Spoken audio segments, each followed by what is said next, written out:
Buen día a todos. A nombre del doctor Ángel Alonso Salas, les doy la bienvenida a la última sesión de la Cátedra Universitaria de Bioética para el Bachillerato. En esta ocasión, cerramos con la ponencia Ética Ambiental a cargo del doctor Jorge Linares Salgado. Doctor, bienvenido. Es un placer para nosotros cerrar con broche de oro esta cátedra y escucharlo. Si me permite, voy a presentarlo. El doctor Jorge Enrique Linares Salgado es profesor de carrera titular B de tiempo completo, adscrito al Colegio de Filosofía de la Facultad de Filosofía y Letras de la UNAM. Estudió la licenciatura, maestría y doctorado en filosofía en la misma facultad. Es miembro del Sistema Nacional de Investigadores del CONACYT nivel 2, pertenece a la Academia Mexicana de Ciencias. De igual forma, fue director de la Facultad de Filosofía y Letras. Agradecemos mucho su presencia, doctor. Es un honor para nosotros contar con usted, y lo escuchamos. Muy bien, muchas gracias. Muchas gracias al Programa Universitario de Bioética.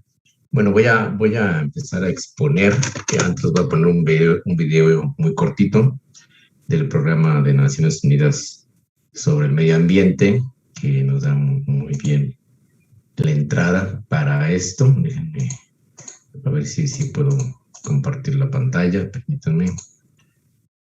A ver, ¿qué hacer ahora es? No, espérenme. Tener el audio.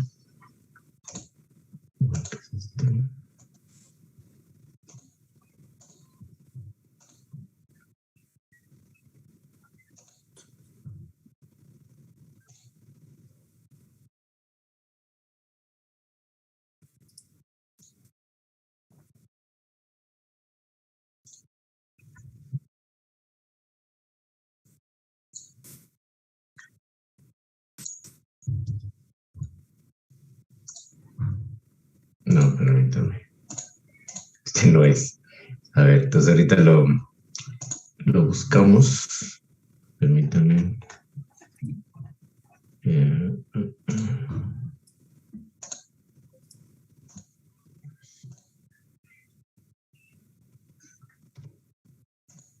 ver. Es un problema poner estas cosas. Bien, ahí se ve la pantalla. ¿Sí se ve? ¿Sí, verdad? Ok, entonces, ahora sí.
Bueno, ¿se me oyen? ¿Me oyen bien? Bueno, un breve video de introducción. Las Naciones Unidas se han fijado un programa muy ambicioso que está marcado para el 2030 para avanzar hacia el desarrollo sostenible. en todo el planeta. Estamos muy lejos de alcanzar esos objetivos. La verdad es que cuando se revisan los datos que hay disponibles sobre los tres grandes problemas que tenemos ambientalmente, que son uno, el cambio climático y sus efectos adversos en todo el planeta por el aumento de la temperatura global del planeta y los fenómenos naturales que eso provoca, la pérdida de biodiversidad que se está acelerando como si fuera una nueva extinción masiva de seres vivos que ocurrió en otras épocas geológicas, pero que en estas se está acelerando por la influencia de la acción de los seres humanos en todo el planeta. Y tercero, la contaminación ambiental, que no solamente es contaminación del aire en las ciudades más pobladas del mundo, como la Ciudad de México, sino del agua, el agotamiento también de los mantos freáticos, la contaminación de los océanos y también el empobrecimiento de las tierras, sobre todo en extensiones de cultivo que durante mucho tiempo fueron muy productivas y ahora no lo están siendo tan productivas.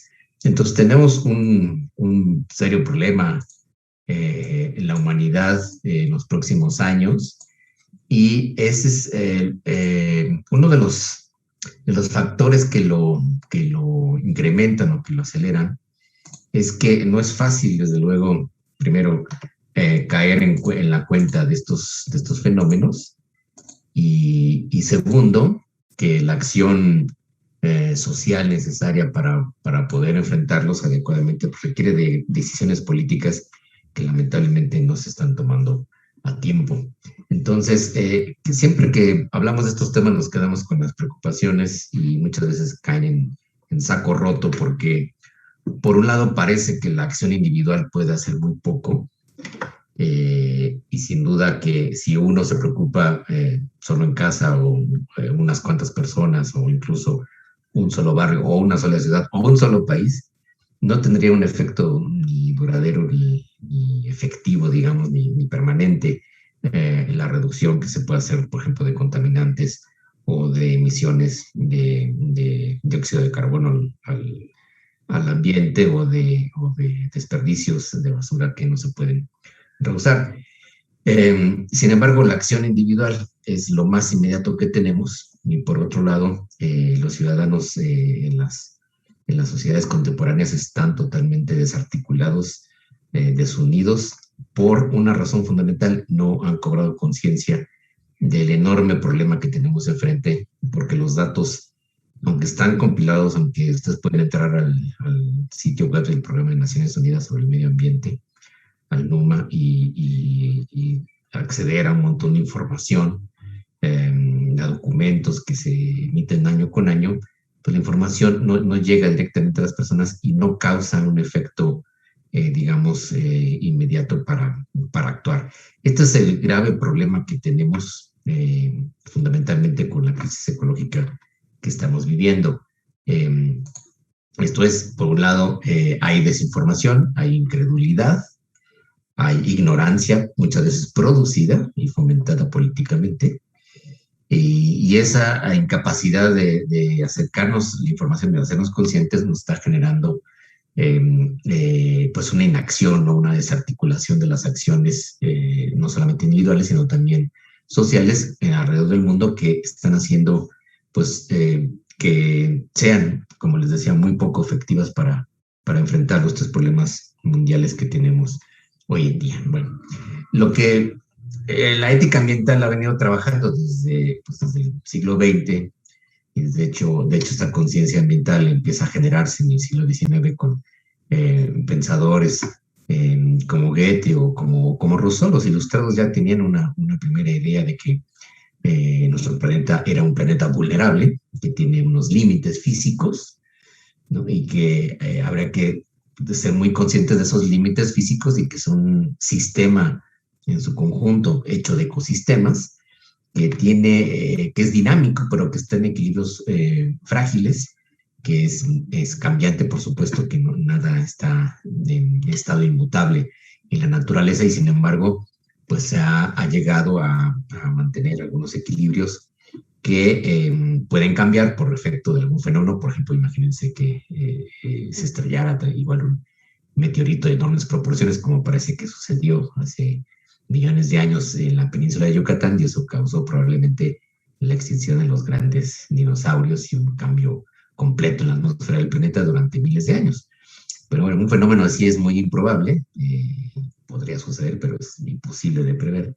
Y más bien, los cambios que se dan en la Tierra tienen una regularidad, unos ciclos que los humanos hemos podido sobrevivir a esos cambios. Los últimos cambios importantes fueron la era de la glaciación, hace más de 10.000, 12.000 años, que fue el último cambio climático importante, digamos, que tuvo la Tierra, y a partir de ahí no es que sea un proceso totalmente estable o estático, sino que hay unos equilibrios ecosistémicos que nos han permitido desarrollarnos. De hecho, la humanidad, pues la historia de la humanidad en los últimos milenios, por lo menos los últimos 10.000 años, pues coincide, digamos, con este proceso de estabilización del clima en la Tierra, o de ciertos equilibrios que nos han permitido desarrollar toda la civilización actual. Bueno, entonces la primera conciencia que tiene que pues mostrar y argumentar una ética ambiental es el hecho de que nuestro planeta es finito, es vulnerable, es inestable, y si bien es cambiante, no puede cambiar de la noche a la mañana, o no pueden romperse ciertos equilibrios que son fundamentales para el mantenimiento de la vida en general, y sobre todo de especies que pueblan la superficie terrestre, y sobre todo de especies que son muy vulnerables a los cambios climáticos, como la especie humana. Y ya no hablamos de los demás miles de especies de mamíferos y aves que también están sufriendo esos cambios, y también de insectos y de reptiles, finalmente, aunque algunos son más resilientes, digamos, pueden resistir mejor los cambios. No todas las especies pueden adaptarse rápidamente a ello, y eso es parte del fenómeno evolutivo que hay en la Tierra.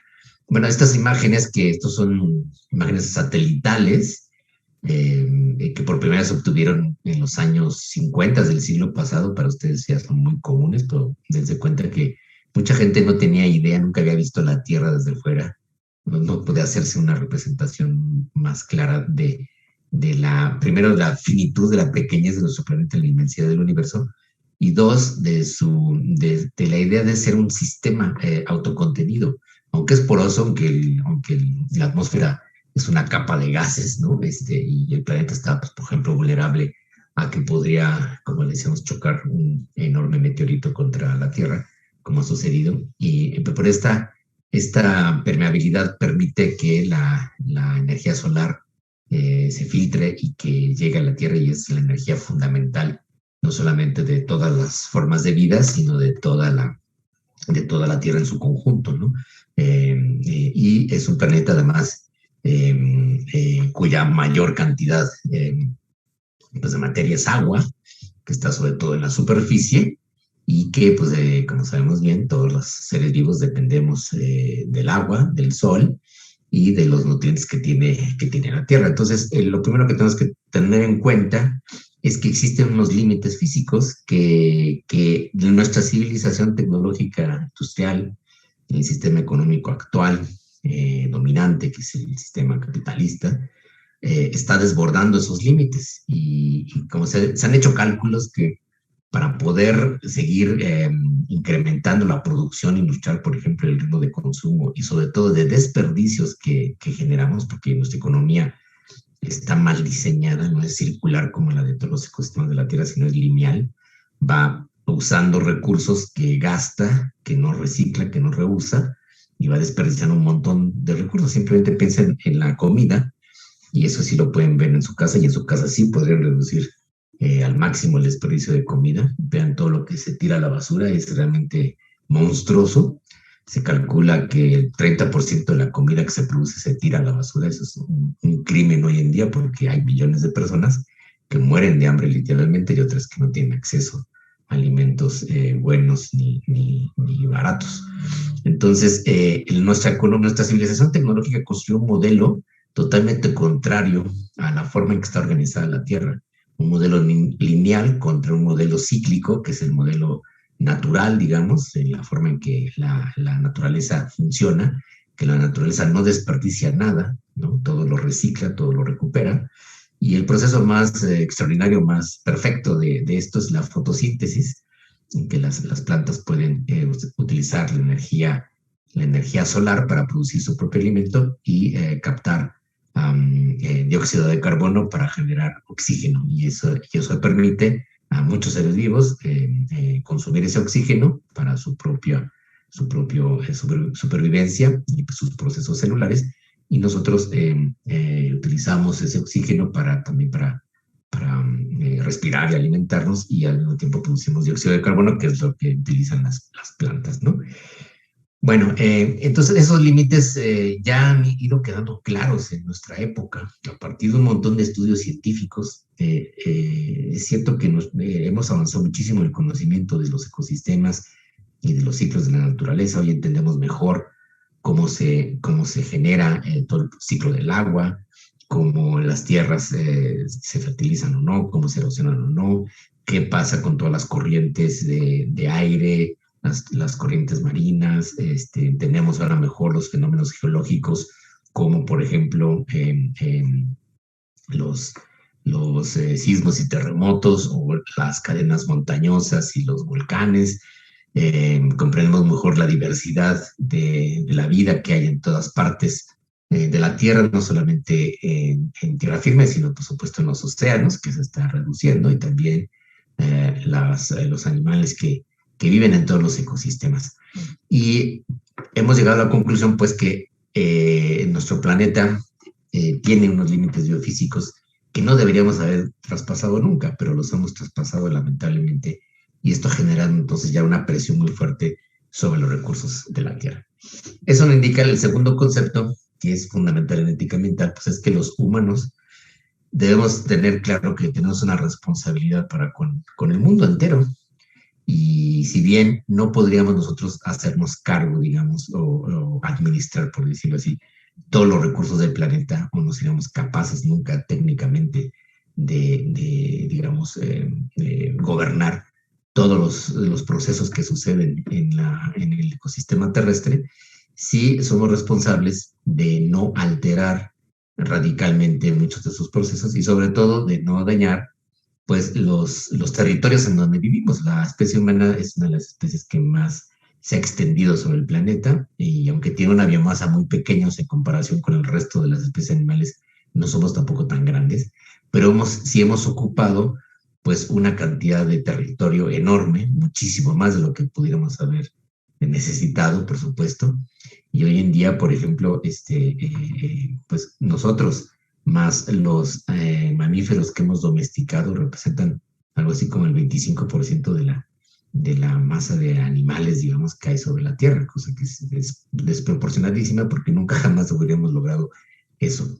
Entonces, no es que somos muchos seres humanos, más de 7.700 millones en todo el planeta, pero no es el problema que seamos muchos directamente. El problema es que cada uno de nosotros tiene, al vivir en una civilización tecnológica actual, tiene un impacto ambiental mucho más amplio, lo que se llama la huella ecológica.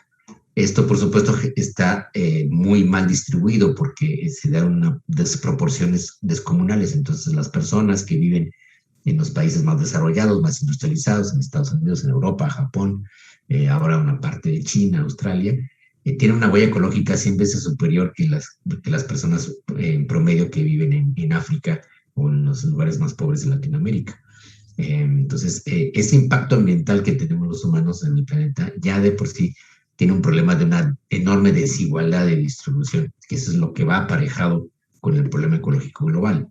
Entonces, el concepto que les digo es la responsabilidad que tenemos nosotros, no solamente de no seguir afectando y dañando muchos de los equilibrios ecosistémicos, sino de hacernos cargo de ese efecto ambiental sumado, digamos, global, que tienen los seres humanos sobre toda la Tierra, ¿no? Y por eso la Tierra se vuelve en realidad algo que debemos proteger en general, que debemos cuidar, pues obviamente por interés propio, por interés inmediato de sobrevivencia de la especie humana, pero también por la sobrevivencia de muchas otras especies que viven con nosotros, que comparten el planeta con nosotros, y que nosotros hemos arrebatado sus territorios, sus recursos, o hemos dañado muchos de sus territorios y recursos. Y el tercer problema, aquí no tengo una imagen para eso, pero ya les decía, es que el problema ecológico está montado sobre una enorme desigualdad, sobre una enorme injusticia entre los seres humanos. Yo a veces he planteado, bueno, si hubiera valido la pena que esta civilización tecnológica industrial que se dio en los últimos 100 años del siglo XX para acá, en realidad fue desde finales del siglo XIX un proceso de industrialización y de mecanización de la producción en todos los ámbitos y en todas las partes de la Tierra, pues ha generado este proceso enorme después de 100 años, un crecimiento descomunal de la población humana y más que el crecimiento mismo de la población humana, el crecimiento de su impacto ecológico, ¿no?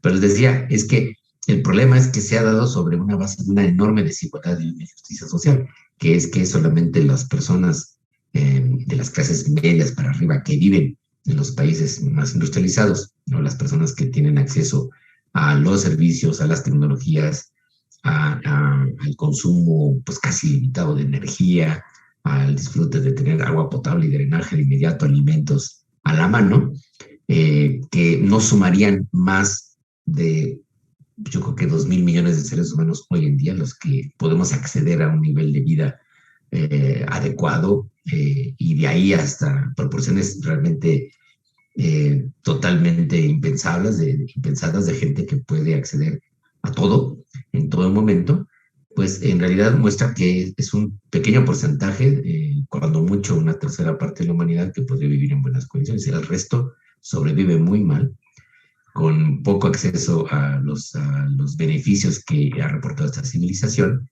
Y esto se nota no solamente en cómo el cambio climático y los efectos de la contaminación pegan de manera muy diferente a las personas en el mundo, ¿no? Las personas que tienen más recursos, pues se pueden proteger, se pueden asegurar, tienen mejor salud, tienen mejor alimentación, tienen acceso a tecnologías e información, por ejemplo, conocimientos, y quienes no están teniendo problemas para sobrevivir. Y hoy en día, bueno, pues, la pandemia mundial del COVID nos ha mostrado también dolorosamente esta terrible desigualdad, que las personas que han muerto en el mundo entero también tienen malas condiciones de salud y mal acceso a los servicios y a las tecnologías básicas para la supervivencia humana. Entonces, junto con el problema ambiental general que tenemos, tenemos un problema social. Por eso se ha dicho que esto es una crisis ecológica social, y ese es de ahí surge una conciencia ética ambiental. El problema no es meramente físico, digamos, o biofísico, es un problema geológico, digamos. No es que la Tierra de repente se desequilibró, o como les decía, pasó un accidente, cayó un meteorito y cambió el clima, ¿no? No es algo fortuito, sino es algo que nosotros hemos producido, pero que se agrega y se complica con una enorme injusticia y desigualdad social. Entonces es un problema ecosocial al que tenemos que enfrentar, y por eso las respuestas, para que fueran eficientes, tendrían que ser desde el punto de vista social, político, económico. Desde luego la economía es lo que está más directamente ligada e influye en todos estos factores ambientales y de cómo utilizamos los recursos de la tierra, ¿no? Bueno, hoy en día podemos hacer otra distinción ontológica, que bueno, es más si quieren, sutil, y tiene más implicaciones filosóficas, pero podemos mostrar que una cosa es la naturaleza en el estado natural, digamos, que en la superficie terrestre queda poca, eso es increíble, pero esto quiere decir naturaleza que se autorregula y que no ha sido alterada, modificada por la acción humana, ¿sí? Sin duda, todavía seguimos pensando todos que la naturaleza está allí donde no hay estructuras urbanas, o donde aparentemente no llegan los efectos de la especie humana, pero si hacemos análisis, y entonces se han hecho muchos estudios al respecto, pues por ejemplo los efectos contaminantes de la acción humana pues llegan a parajes remotos en donde no existen humanos, donde no habitan humanos propiamente, y hasta allí llegan, por ejemplo, los residuos contaminantes de plásticos. Estos pueden llegar al fondo del océano o estar en los glaciares, y ahí prácticamente no hay seres humanos. Ahorita no puede haber seres humanos en el fondo del mar, ojalá nunca lo haya, pero los efectos destructivos contaminantes de la especie humana sí llegan a tocar y a alterar esos estos paisajes de naturaleza natural, valga esta redundancia. En cambio, la especie humana desde el Neolítico, desde que se inventó literalmente la agricultura, pues ha ido modificando la superficie terrestre, por ejemplo, convirtiendo los bosques o las selvas en campos de cultivo. Vean esta foto, no es un montaje. Entonces, esto visto desde arriba, desde el aire, pues esto ya no es naturaleza en estado natural, sino es naturaleza modificada por la acción técnica humana, por el interés humano de producir alimentos a un nivel muy intensivo, cada vez más rápido, cada vez. Y de hecho, si piensan, lo que hay en estos campos no solamente es el que se quita la capa de flora natural, de árboles y de follaje y todo lo que implica ese ecosistema, sino que además los suelos han sido intervenidos con agroquímicos, ¿no? Se ha usado intensivamente el agua, han desaparecido especies, por ejemplo, de insectos o muchas especies que convivían en estos parajes naturales. Y esta extensión de zonas de cultivo se fue dando por la necesidad de incremento de la producción alimenticia en el siglo pasado, y sobre todo porque se llamó en esa época muy contradictoriamente revolución verde, que de verde no tenía nada, que era el uso de agroquímicos de manera intensiva para la producción más rápida y más grande, más voluminosa, sobre todo de granos, ¿no? Para la alimentación mundial, que hoy sigue habiendo estas enormes extensiones de tierra que además se utilizan de una manera totalmente improductiva e ineficiente, que se utilizan muchas veces para el ganado. Y hoy por hoy está demostradísimo, por ejemplo, que seguir comiendo carnes rojas, carnes de ganado industrializado, es la forma más ineficiente de utilizar los recursos de la tierra y la forma más contaminante que hoy en día hay. Y se ven entonces quiénes son los que más consumen carne, pues son obviamente los países más industrializados, las personas más ricas, porque se ha vuelto un artículo de consumo, digamos, caro. Puede haber de mala calidad, carnes de mala calidad, pero en general la producción de carne de vacuno, por ejemplo, en ganado vacuno, es ecológicamente desastrosa, enormemente contaminante, gasta muchísima agua, se necesitan enormes extensiones de tierra para el grano que tienen que comer estos animales que comen intensivamente, están sobrealimentados para que puedan producir mucho músculo. Y entonces, vean, todo en la naturaleza se va transformando. Entonces, la masa, la biomasa y el agua, la biomasa de los granos, de la tierra, todos los elementos de la tierra, más una enorme cantidad de agua transformada en granos que se transforma en alimento del ganado, que además después va a transformar en pura masa muscular para carne, y muchas cosas se van a desechar. El desecho será reutilizado quizá para alimentar a otros animales, pero no es un uso suficiente de esa biomasa para una alimentación de toda la especie humana.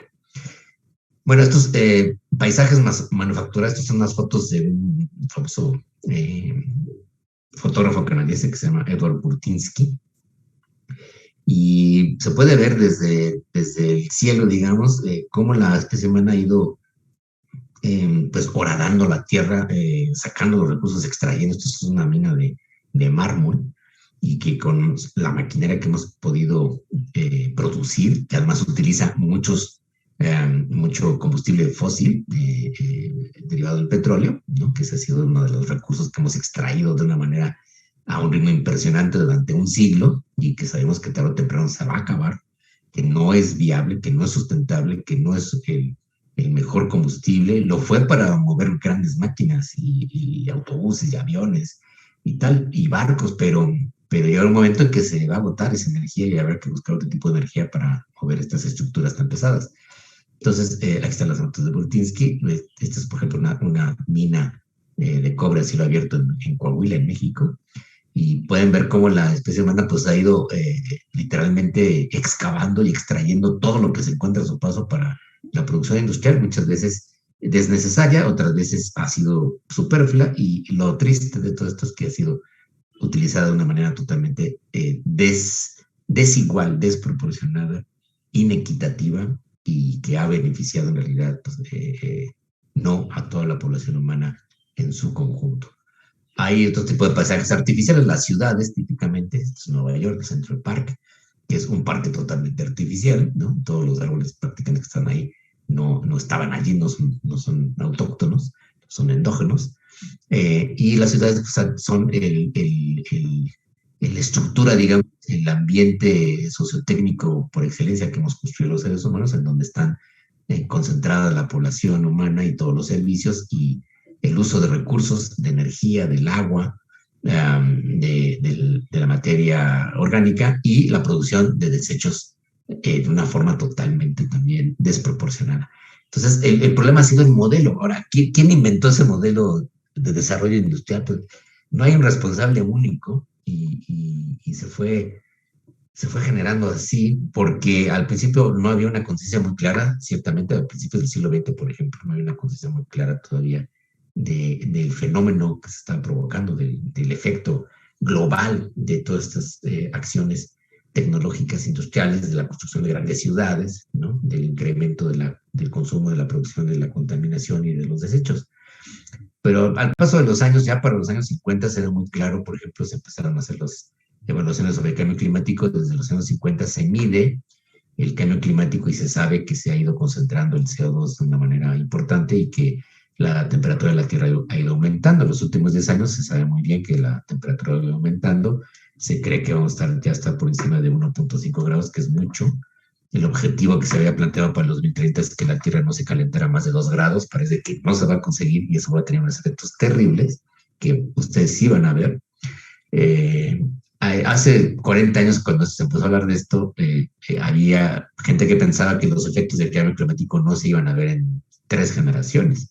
Y ahora los estamos viendo en fenómenos más intensificados de huracanes o de desertificación o de plagas, por ejemplo, por digamos, la migración de insectos en zonas en donde no solían llegar, zonas más al norte del planeta o más altas en la superficie terrestre. Entonces, pues el modelo industrial que tenemos ya para mediados del siglo XX había causado ya efectos muy importantes que se empezaron a estudiar. Y desde entonces, pues la investigación científica, desde el punto de vista de los sistemas naturales, de la geología y de entender los ciclos de diferentes sistemas como el del agua, del aire, de la diversidad, etcétera, ha ido mostrando cómo pues esta extensión enorme del paisaje artificial, digamos, de la civilización técnico-industrial va a tener unos efectos cada vez más terribles, ¿no? Es muy diferente de lo que había, por ejemplo, en Babilonia, los jardines colgantes, y que nadie, obviamente, sacó una foto, pero pues esto es un dibujo de lo que se cree que podría haber sido, que eran un sistema digamos, de jardines hechos en las terrazas, que ahora se está volviendo esto. Ahora, por ejemplo, es una forma que sería ecológica, que cada edificio tuviera una terraza con árboles, que pudiera producir por lo menos algo de cultivos para alimentos, y pudiera producir también su propia energía, reciclar su agua y también o recuperar el agua de lluvia, cosas que se deberían ya haber hecho hace mucho tiempo y que por falta de acción política, porque los gobiernos y los gobernantes en turno nunca han tenido el interés fundamental, porque esto se veía como a largo plazo, eran efectos que no se notaban y que todo el mundo se fue confiando en que tarde o temprano iba a haber alguna solución técnica que nos impediría ahorrarnos algunos problemas. Lo cierto es que los problemas están cada vez ahí. Ya se sabe muy bien qué hacer en muchos casos, hay muchos estudios, hay propuestas, pero no hay decisión política para tomar las acciones, convertirlas en regulaciones, en acciones obligatorias. Como les decía, por ejemplo, hoy en día todo edificio debería producir su propia energía eléctrica, debería reciclar el agua, debería captar el agua de lluvia, debería tener sus terrazas con follaje, con árboles, y producir alimentos, ¿no? Y eso se podría lograr fácilmente, pero nunca ha habido voluntad política para ello. La energía eléctrica sigue siendo centralizada. Hasta hace poco en México no se podía producir energía por uno propio, por uno mismo, digamos, siempre hay que comprársela a la industria eléctrica. Y vamos un poco para atrás, en lugar de que se promueva el uso de energía renovable, que es sobre todo la solar, y de promover más el uso del transporte público, las bicicletas, transporte público que no fuera contaminante, pues vamos al revés, vamos a un país que se está otra vez apostando al petróleo, las refinerías y al uso de gasolina intensivamente, en un modelo que ya se hizo evidente durante los últimos 40 años que es inviable, es insostenible. Es insostenible cuánto tiempo. La pregunta ahí es cuánto tiempo más, ¿no? Hay gente que dice que puede ser 40, 50 años. Hay quienes, entonces pensando así, no les importaría, porque en 40 o 50 años ya no van a estar aquí, y no les importa destruir el planeta y dejar a las generaciones siguientes un enorme problema ecológico que no van a poder resolver. Esto estamos hablando de un egoísmo terrible. Y ese es el tercer concepto que tiene que aparecer en ética ambiental, que es la responsabilidad no solamente por el mundo actual, no solamente por lo que sucede, digamos, ahora, en lo inmediato, que para nuestras características cognitivas y para la ética, la inmediatez siempre ha sido como el ámbito más claro de dónde están nuestras obligaciones, porque alguien nos puede reclamar, ¿no? En inmediato. Si yo, por ejemplo, ahorita tiro basura en la calle, ¿no? Alguien me va a reclamar, me va a decir, oye, ¿qué te pasa?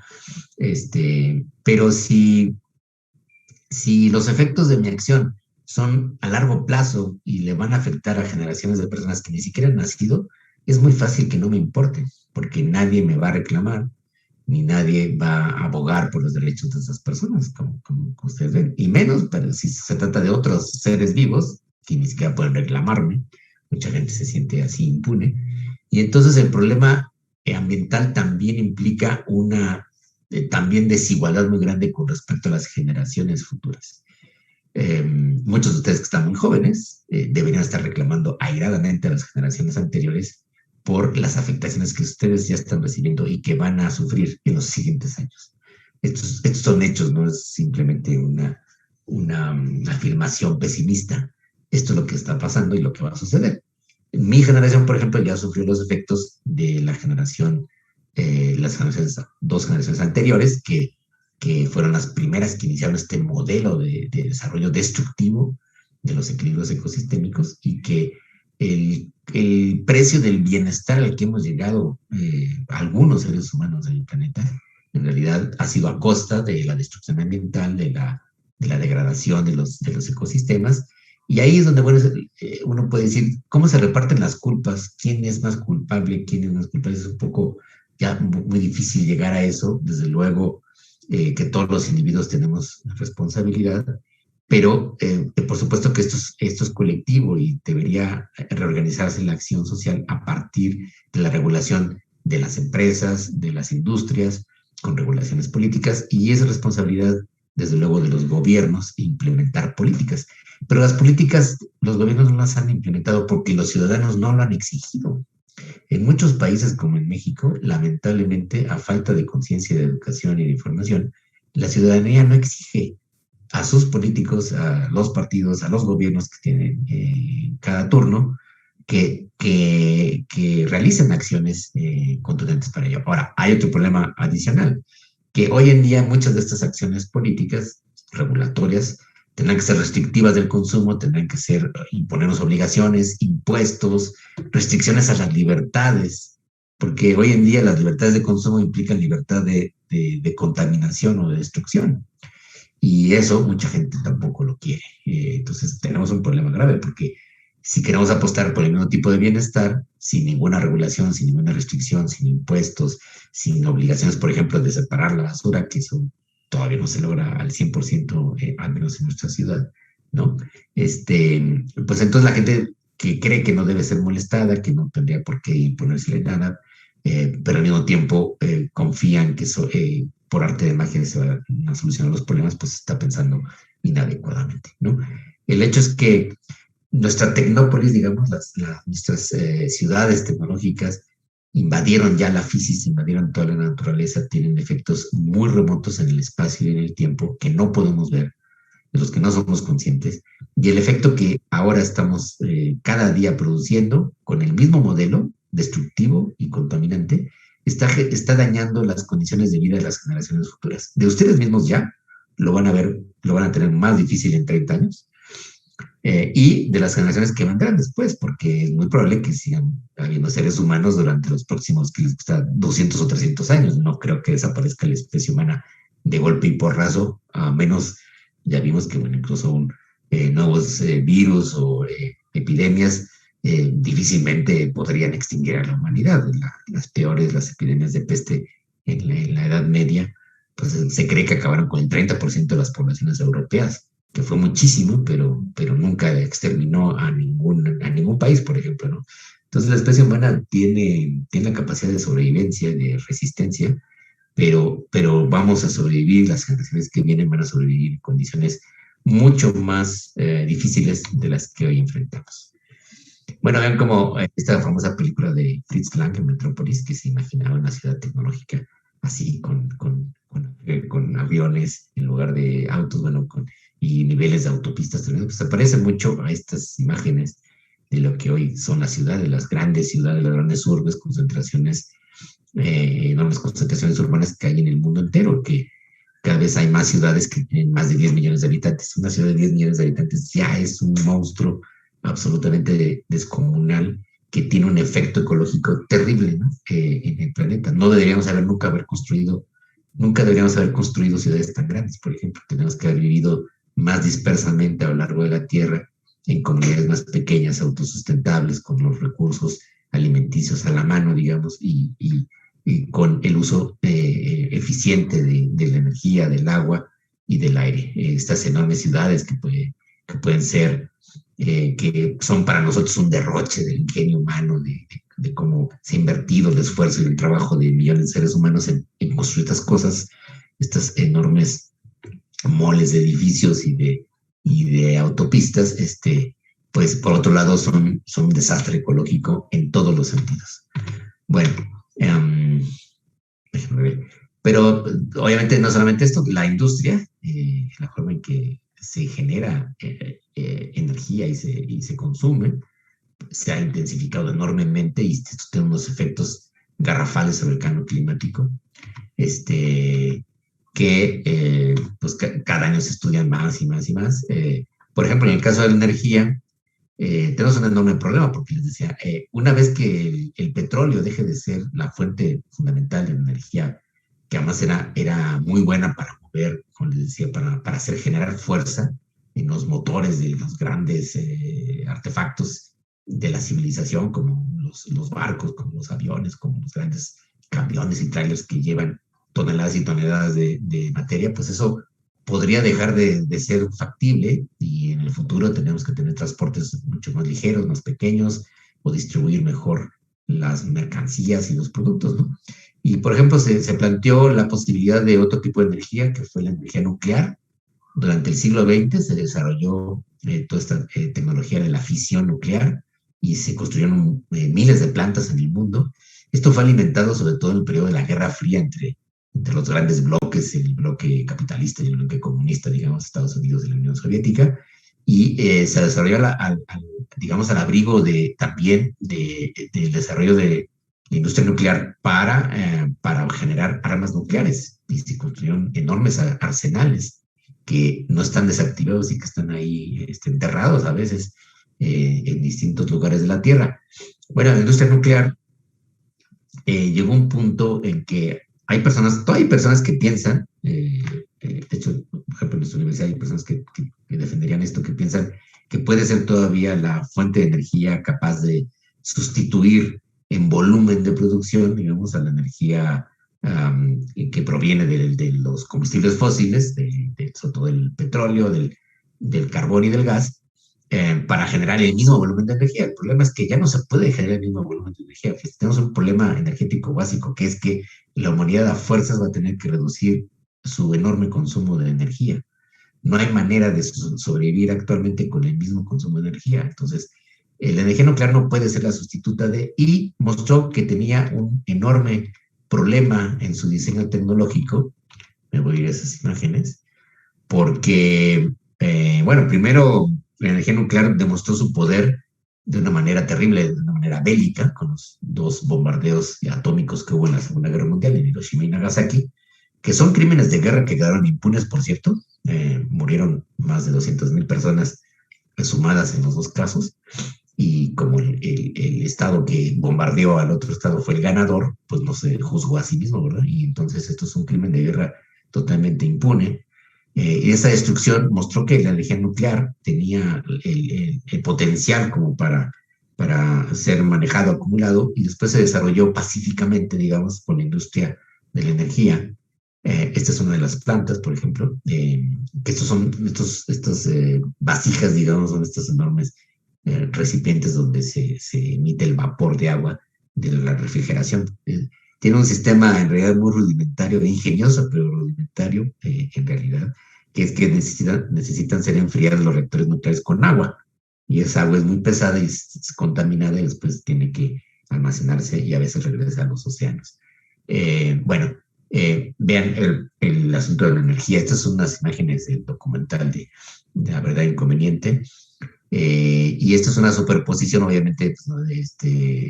Obviamente, mientras en una parte de la Tierra es de día, en otra parte es de noche. Entonces, si juntáramos al mismo tiempo cómo se utiliza la energía en el mundo entero, este sería el mapa. Y vean cómo la concentración de energía de luces, ¿no?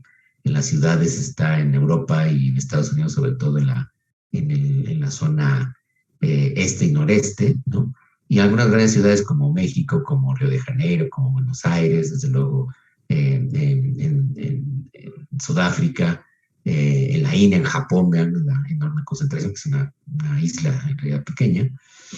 Y el resto del mundo, pues no consume tanta energía. En África consume muy poco, ¿no? Y sobre todo Medio Oriente también. Y en las partes de Latinoamérica, esta zona de Brasil, que pues, sigue siendo el Amazonas, en donde no hay prácticamente seres humanos, pero que se está destruyendo para convertir en zonas de cultivo, para grandes extensiones de sembradíos, sobre todo de soya, transgénica, que se utilizan como, se dicen commodities, como productos para la especulación financiera.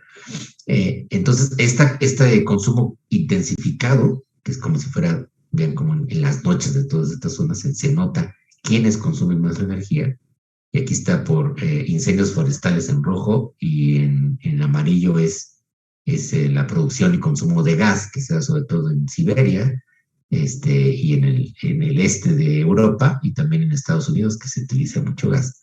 El gas natural. Y estos son los porcentajes de los años, esto ya es de hace varios años, hace 2 décadas, el porcentaje de contribución al cambio climático, vean como, pues es sobre todo Estados Unidos y Europa, toda la comunidad europea, más Rusia, los que son los grandes productores el efecto del calentamiento global por la emisión de gases de toda la industria y el consumo. Y también tenemos problemas no solamente con la ciudad. A lo que iba es que la promesa de la industria nuclear llegó a un tope con el accidente de Chernobyl de 1986. Estos son los fotos de Chernobyl. Para la conciencia ecológica esto fue un hito, ¿no? O sea, un antes y un después, porque terminó en ese momento el sueño de que la industria nuclear, de que la energía nuclear podría ser la que sustituyera a todas las demás energías fósiles. El riesgo de un accidente era realmente muy grave, y pues un accidente que se debió a errores humanos, por supuesto. Ahora hay ya mucha más información, hay documentales. Produjo pues una explosión tremenda en el reactor 4 de Chernobyl, que implicó una fuga radiactiva tremenda que se detectó por aire, porque la Unión Soviética en ese momento no dio la voz de alarma, no quería decir que habían tenido un terrible accidente. Primero no comprendían bien qué pasaba, se tardaron mucho tiempo en desalojar a las personas de la ciudad vecina que se llamaba Priyab, que ahora es una ciudad fantasma, que ahora ya se ha convertido en un lugar de turismo un poco macabro, ¿no?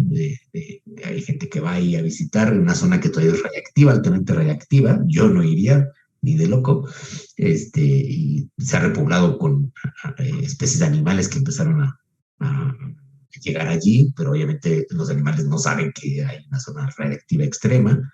Y bueno, este accidente nuclear sí mostró muchas lecciones a la humanidad. Una, que la energía nuclear no podía ser la sustituta, que la tecnología de la fisión sí que tiene un riesgo que es bajo.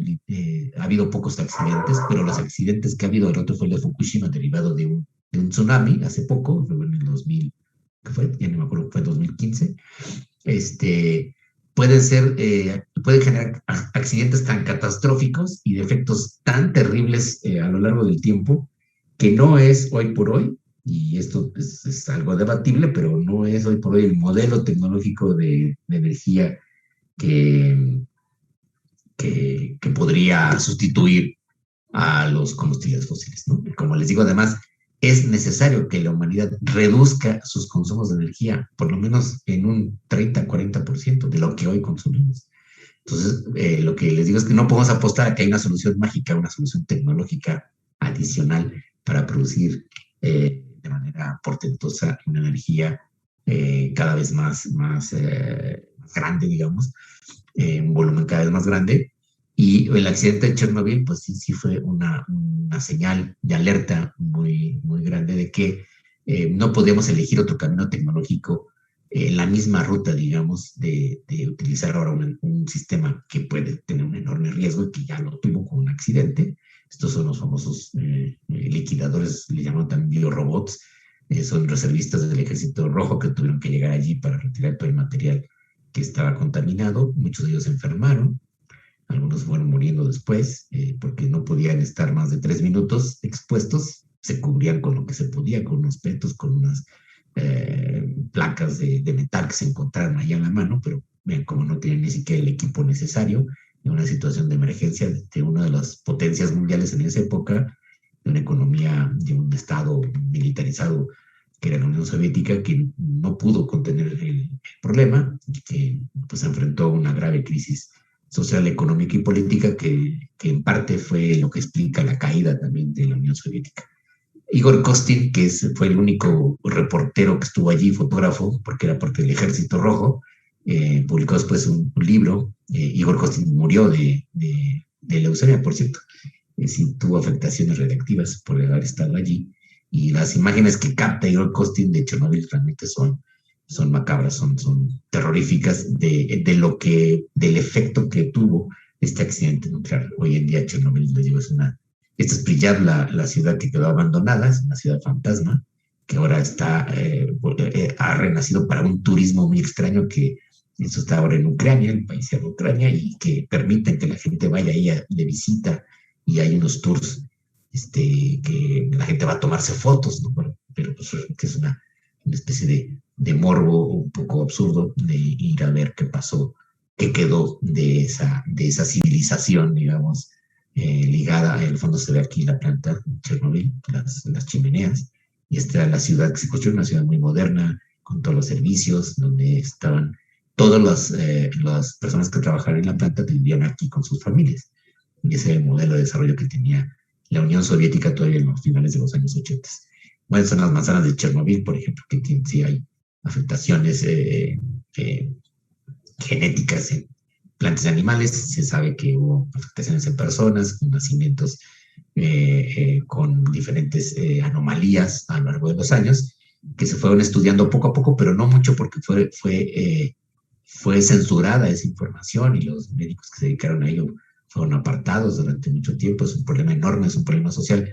Vean cómo un problema ecológico un desastre ecológico de esta naturaleza, desde luego también genera muchas tensiones sociales y políticas. Los gobiernos van a tratar de acallarlo, van a tratar de decir que no fue tan grave, van a escudarse para evitar las responsabilidades civiles, políticas, que son tremendas, que realmente salen de toda proporción, y finalmente las afectaciones pues las van a pagar las personas, las poblaciones, la tierra, los animales, las plantas, que serán dañados por estos terribles accidentes.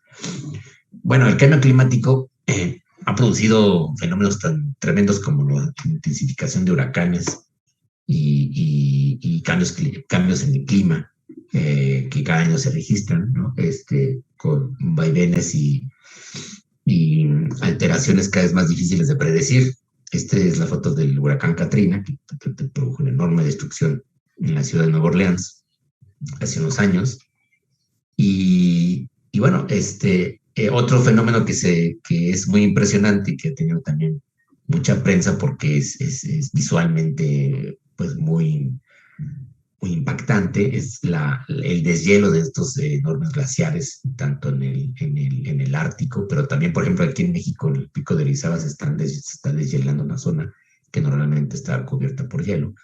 Eso es un indicador inequívoco e irrefutable del aumento de la temperatura global de la Tierra, que eso puede generar un aumento del nivel del mar, con lo cual se inundarían muchas zonas costeras en donde viven millones de personas y no siempre en las mejores condiciones. Pienso sobre todo en cómo vive la gente en las zonas costeras de Asia meridional, de Asia del Sur o de América Latina y el Caribe, o en México, por ejemplo. Y también, pues, unos cambios en la composición de las aguas marinas, de los océanos, que afectan a las poblaciones de animales que viven allí y que desequilibran los frágiles equilibrios que existen en las cadenas alimenticias y en la regulación o el reciclamiento de los minerales y de los productos que hay en el mar. Estas son fotos muy, muy famosas de cómo algunos glaciares han ido desapareciendo a lo largo del siglo XX y que pues, el ciclo ya no se cumple, ya no se vuelven a llenar de hielo, porque además esos hielos son después agua potable, ¿no? Que se filtra por las montañas, por las rocas, hasta las zonas en donde habitan animales y seres humanos. Entonces, al no haber ya esos hielos, pues habrá menos agua limpia, filtrada, que llegue a los lagos, a las zonas bajas en donde habitan las personas. Estas fotos también ya son muy comunes, en principio fueron muy dramáticas, de osos polares que se quedaban en islotes de hielo cuando se rompen estos glaciares y que pues ya no pueden sobrevivir. De hecho, están muriendo de hambre, no solamente por eso, sino porque ya no hay que comer. Están acabando poblaciones de pescado, de peces que ellos solían cazar y que están reduciéndose las poblaciones por el deshielo, ¿no? Bueno, entonces todos estos problemas ambientales, voy avanzando en estas imágenes, todas son catastróficas, pero es un poco mostrarles lo que puede pasar. Y no solamente tiene que ver con los fenómenos naturales, sino también con fenómenos, desde luego, sociotécnicos, sociopolíticos, como por ejemplo un desastre natural, este fue el terremoto de Kobe, que puede causar pues, afectaciones tremendas en los sistemas humanos, que es la combinación de los accidentes industriales tecnológicos de ahora, que es la combinación de fenómenos naturales con pues, los efectos sociales y políticos que pueden tener, ¿no? Entonces, grandes accidentes, fue un descarrilamiento de un tren de alta velocidad en Francia. Estas son fotos ya muy viejas. Y bueno, los típicos desastres ecológicos han sido los derrames de petróleo, por ejemplo, en los mares, que sí causan una enorme mortandad de fauna marina y un problema muy grave para tratar de limpiar esos desechos. Pero fíjense, esta pantalla yo ponía aquí hace unos años, la dejé así porque esta es una presentación de hace unos años, que me preguntaba cuáles pueden ser unas catástrofes futuras, y una de ellas pues, habrá una catástrofe epidemiológica, en que en ese momento de la gripe aviar, que fue el primer tipo de SARS, pues ya tuvimos una pandemia mundial con un virus nuevo, cuyo origen todavía está en duda, no se sabe bien si simplemente fue un salto ecológico de un virus de otras especies, probablemente por vía de vectores de murciélagos, y saltó a los humanos, fue mutando, o si se produjo un accidente en un centro de investigación en Wuhan, en China. Hay una hipótesis que cada vez se fortalece más, de que pudo haber escapado de allí, de una manipulación de estos virus, que fue intensificado y que escapó a los controles, digamos, que tienen que tener estos centros de investigación de alta especialidad, y que probablemente por eso era tan contagioso este virus al inicio, y que, pues, que nadie lo detectó, evidentemente, hasta que empezó a caer la gente enferma y a morir. Y bueno, pues hay todo tipo de catástrofes que se van agregando y combinando en el mundo actual. Las catástrofes climáticas se van a incrementar, lamentablemente, porque, como les decía, todo lo que se haga, más bien todo lo que no hagamos de aquí al 2050, y de hecho antes se fijaban objetivos para el 2030, estamos a 9 años, para reducir la posibilidad de que la temperatura del planeta aumentara más allá de 2 grados centígrados. Entonces, no lo vamos a lograr muy probablemente. Eso es lamentable, y eso no indica más que la falta de acuerdo político en el mundo, de los principales gobiernos del mundo, para poder poner en acción las medidas que los científicos ya han dicho cuáles tienen que ser, y fundamentalmente es reducir las emisiones, reducir el consumo de energía, poner restricciones fuertes a los motores de combustión, incrementar el transporte público eléctrico, por ejemplo, generar incentivos para que la gente compre coches eléctricos. Existe esa tecnología hace mucho tiempo y la industria se ha negado a incrementarlo. Se venden ahora coches eléctricos, pero son muy caros. Esto es un absurdo desde todos los puntos de vista económicos, ¿no? Resulta que es un artículo de lujo y entonces pues no hay incentivo en realidad para comprarlo. Se dice que el único incentivo es que te vas a ahorrar gasolina si tú te compras un coche eléctrico, pero son todavía poco accesibles, poco populares, digamos, en relación con esa idea de, ahora la idea de transporte privado pues no es la más eficiente. En efecto, si hubiera transporte público eficiente en todas las ciudades, eso hubiera atenuado el problema desde hace 20, 30 años. Nunca se tomaron las acciones y las medidas. Y les digo, acá hay dos responsabilidades: la inacción política de los gobiernos y la inacción de la sociedad civil, de los ciudadanos, de no presionar a sus gobiernos, de no exigir, de no convertir esto en un asunto social, político, porque es a largo plazo, porque no se ve el efecto, porque no lo sentimos a veces inmediato, hasta que ya lo sentimos en carne propia, hasta que ya nos pasa, hasta que ya se nos inunda la ciudad, el barrio, la casa. Entonces sí, vemos el desastre muy cerca. Lamentablemente tenemos un sesgo cognitivo los humanos, que no creemos o no somos capaces de ver el problema en el futuro y actuar para prevenir. Hay gente que es más preventiva que otra, pero en general, colectivamente, somos muy malos para prevenir. No creemos muchas veces que algo negativo va a pasar. Esto nos ha ayudado a sobrevivir en otras épocas, pero hoy en día nos juega en contra con los efectos tremendos que tienen en el espacio y en el tiempo nuestras acciones tecnológicas intensificadas en cuanto a sus efectos contaminantes y destructivos de la sociedad. Bueno, por eso en ética ambiental se ha hablado también del principio de precaución. Entonces es un cuadrito que es una buena metáfora del principio de precaución, de anticiparnos a los problemas. Bueno, aquí es algo positivo una vez que nazca, pero podemos estar ahora empollando, digamos, vamos a usar esta metáfora, muchos problemas, generando los huevos de muchos problemas que van a romper ese cascarón y a convertirse en problemas que son efectos naturales combinados, como es todo lo que sucede con el cambio climático, ¿no? Esos son fenómenos naturales, en efecto, pero que tienen una consecuencia negativa, no solamente para los humanos, sino para muchas otras especies animales y también para las plantas, ¿no? Entonces, ahora podemos estar viendo cómo se empollan, digamos, cómo se van generando esos problemas, están contenidos todavía en un cascarón, pero tarde o temprano van a abrirse y van a soltar todos sus efectos y a explotar, digamos, con todos sus efectos negativos. Y tendríamos que ser capaces de anticiparlo, de prevenir y de actuar en consecuencia. Esto, como les digo, nos ha costado mucho trabajo en la historia de la humanidad. No somos, en general, muy eficientes para prevenir.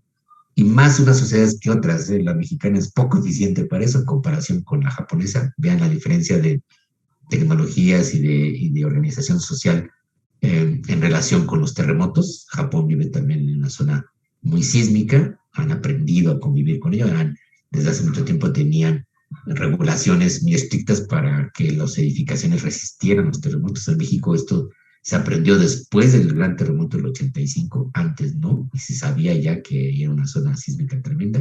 Bueno, en la Ciudad de México sabíamos que había zonas más vulnerables y no se tomaron las medidas. Apostamos a que nunca iba a pasar nada y pues pasan cosas, porque la naturaleza tiene también sus fenómenos causales que no podemos muchas veces anticipar, como en el caso de los terremotos, no podemos anticiparlos. más que con 1 minuto de distancia. Y entonces, un concepto muy importante en ética ambiental, pues es este doble filo, digamos, de la precaución y de la prevención. ¿Qué significa eso? Pues significa que no solo individualmente, sino colectivamente, socialmente, seamos capaces de encontrar dónde están los riesgos, de tratar de evaluarlos, de determinar su dimensión y sobre todo la probabilidad de que se conviertan en grandes desastres, catástrofes, accidentes de tipo social y por supuesto contando con las fuerzas naturales, con las fuerzas causales de la naturaleza que pueden complicar esto. Por ejemplo, a veces que la prevención es casi imposible. El accidente de Fukushima, de la planta nuclear de Fukushima, como les decía, fue imprevisible desde algún punto de vista porque pues, nadie se imaginó que podía haber un tsunami que generara una pared de agua del océano que sobrepasara las protecciones que tenía la planta y que no solamente sobrepasara y se inundara, sino que entrara con tal fuerza que causara un destrozo tremendo en la planta nuclear y en afectación a uno de los reactores. Eso parecía imprevisible, pero hoy en día pues ya se aprendió. Entonces, moraleja, pues, no podría haber una planta nuclear cerca del océano. Pero Japón tiene todas sus plantas nucleares cerca del océano porque fundamentalmente es una isla muy pequeña. Entonces, ¿cuál debería ser la decisión? Los japoneses tendrían que renunciar a la energía nuclear, pero ellos dicen que no pueden hacerlo porque no pueden estar comprando energía a otros países, son una isla y no podrían solo comprar petróleo, ¿no? Necesitan generar más energía eléctrica. Y la forma que encontraron, el modelo que encontraron, el país que sufrió los bombardeos nucleares y la afectación más terrible por la radiación nuclear, pues se convirtió en uno de los países más nuclearizados en nuestra época.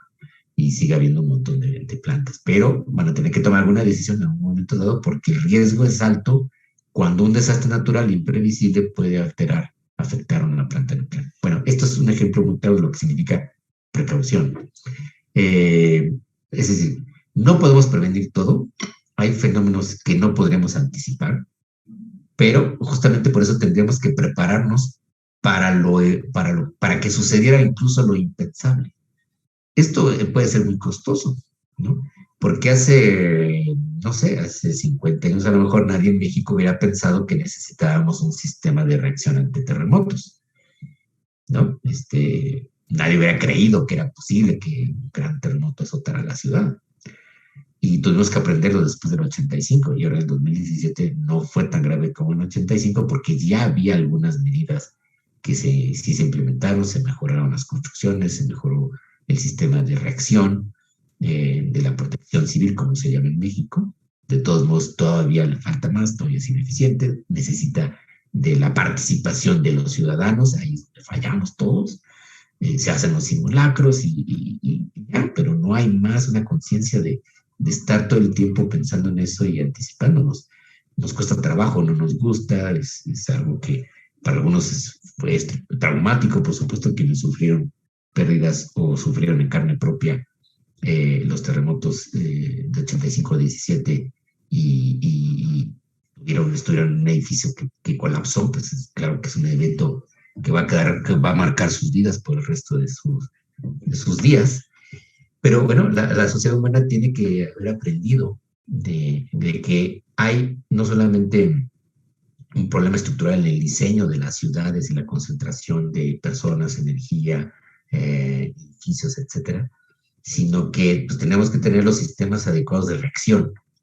Eso sería una forma de aplicar el principio de precaución, sistemas que reaccionaran más rápidamente para poder enfrentar problemas que pueden ser totalmente imprevisibles. Esto es costoso, en efecto, es costoso en términos no solo económicos, materiales, es costoso en términos de aprendizaje, de educación, de información, de organización. Pero si las sociedades no lo hacen, pues se van a enfrentar a grandes problemas de manera pues indefensa. Y ya también nos sucedió con la pandemia. La pandemia, muchos dicen, ¿era imprevisible? Sí y no. Ya se sabía desde hace varios años que hay una enorme posibilidad de que virus nuevos muten y salten y se convierten en virus muy contagiosos con los seres humanos. Por suerte, este virus no tiene en realidad una alta letalidad. pero ha matado ya a millones de personas, que eso es lo grave, obviamente, ¿no? Si los virus fueran inocuos y solo causaran pequeñas enfermedades, pues nadie se preocuparía por ellos, pero el problema es que nos pueden matar y nadie sabe quién está más expuesto, porque los virus tienen pues un componente genético que no es fácil de determinar. Entonces, una pandemia como la que hemos enfrentado, que generó un enorme problema mundial, una afectación económica tremenda y social y política descomunal, era algo previsible, era algo para lo que el mundo no tenía un sistema de precaución, de reacción, era algo para que muchos gobiernos ni siquiera han puesto atención en ello. Y pues la infraestructura que necesita, por ejemplo, la hospitalaria, es muy compleja, es muy costosa, es muy difícil. En países como el nuestro, pues no había. Se tuvo que adaptar, implementar de improviso. Por suerte, aparentemente no se desbordó, pero no ha sido eficiente y mucha gente que ha muerto murió en sus casas, no murió atendida en los hospitales y ha generado pues una mortandad no menor. Es terrible. Que mueran 1,000 personas ya es terrible, que mueran 10 es terrible. Esto nos enfrenta otra vez al problema de cómo generar sistemas precautorios para que las sociedades se preparen y anticipen incluso lo más difícil que es lo imprevisible. Bueno, hay 4 principios muy generales de los que puedo hablarles en ética ambiental. Y ya les decía, uno, el más importante es el principio de precaución, que cuesta trabajo aplicarlo. El principio de precaución muchas veces ha tenido aplicaciones ambientales que van a tener como consecuencia el detener un tipo de investigación o el retirar un tipo de producto de tecnología. Yo les diría, por ejemplo, que en un enfoque precautorio más estricto, el sistema de producción de energía nuclear, tal como existe ahora, que es el de fisión, ha mostrado tener un riesgo tan grande que debería ya ser abandonado. Y ya hay países que abandonaron ya la energía nuclear. Uno de ellos es Alemania, uno de los más importantes de la Unión Europea, pero no así Francia, no así Japón, no así Estados Unidos, no Reino Unido. Prácticamente creo que es el único país que ha renunciado expresamente al uso de la energía nuclear.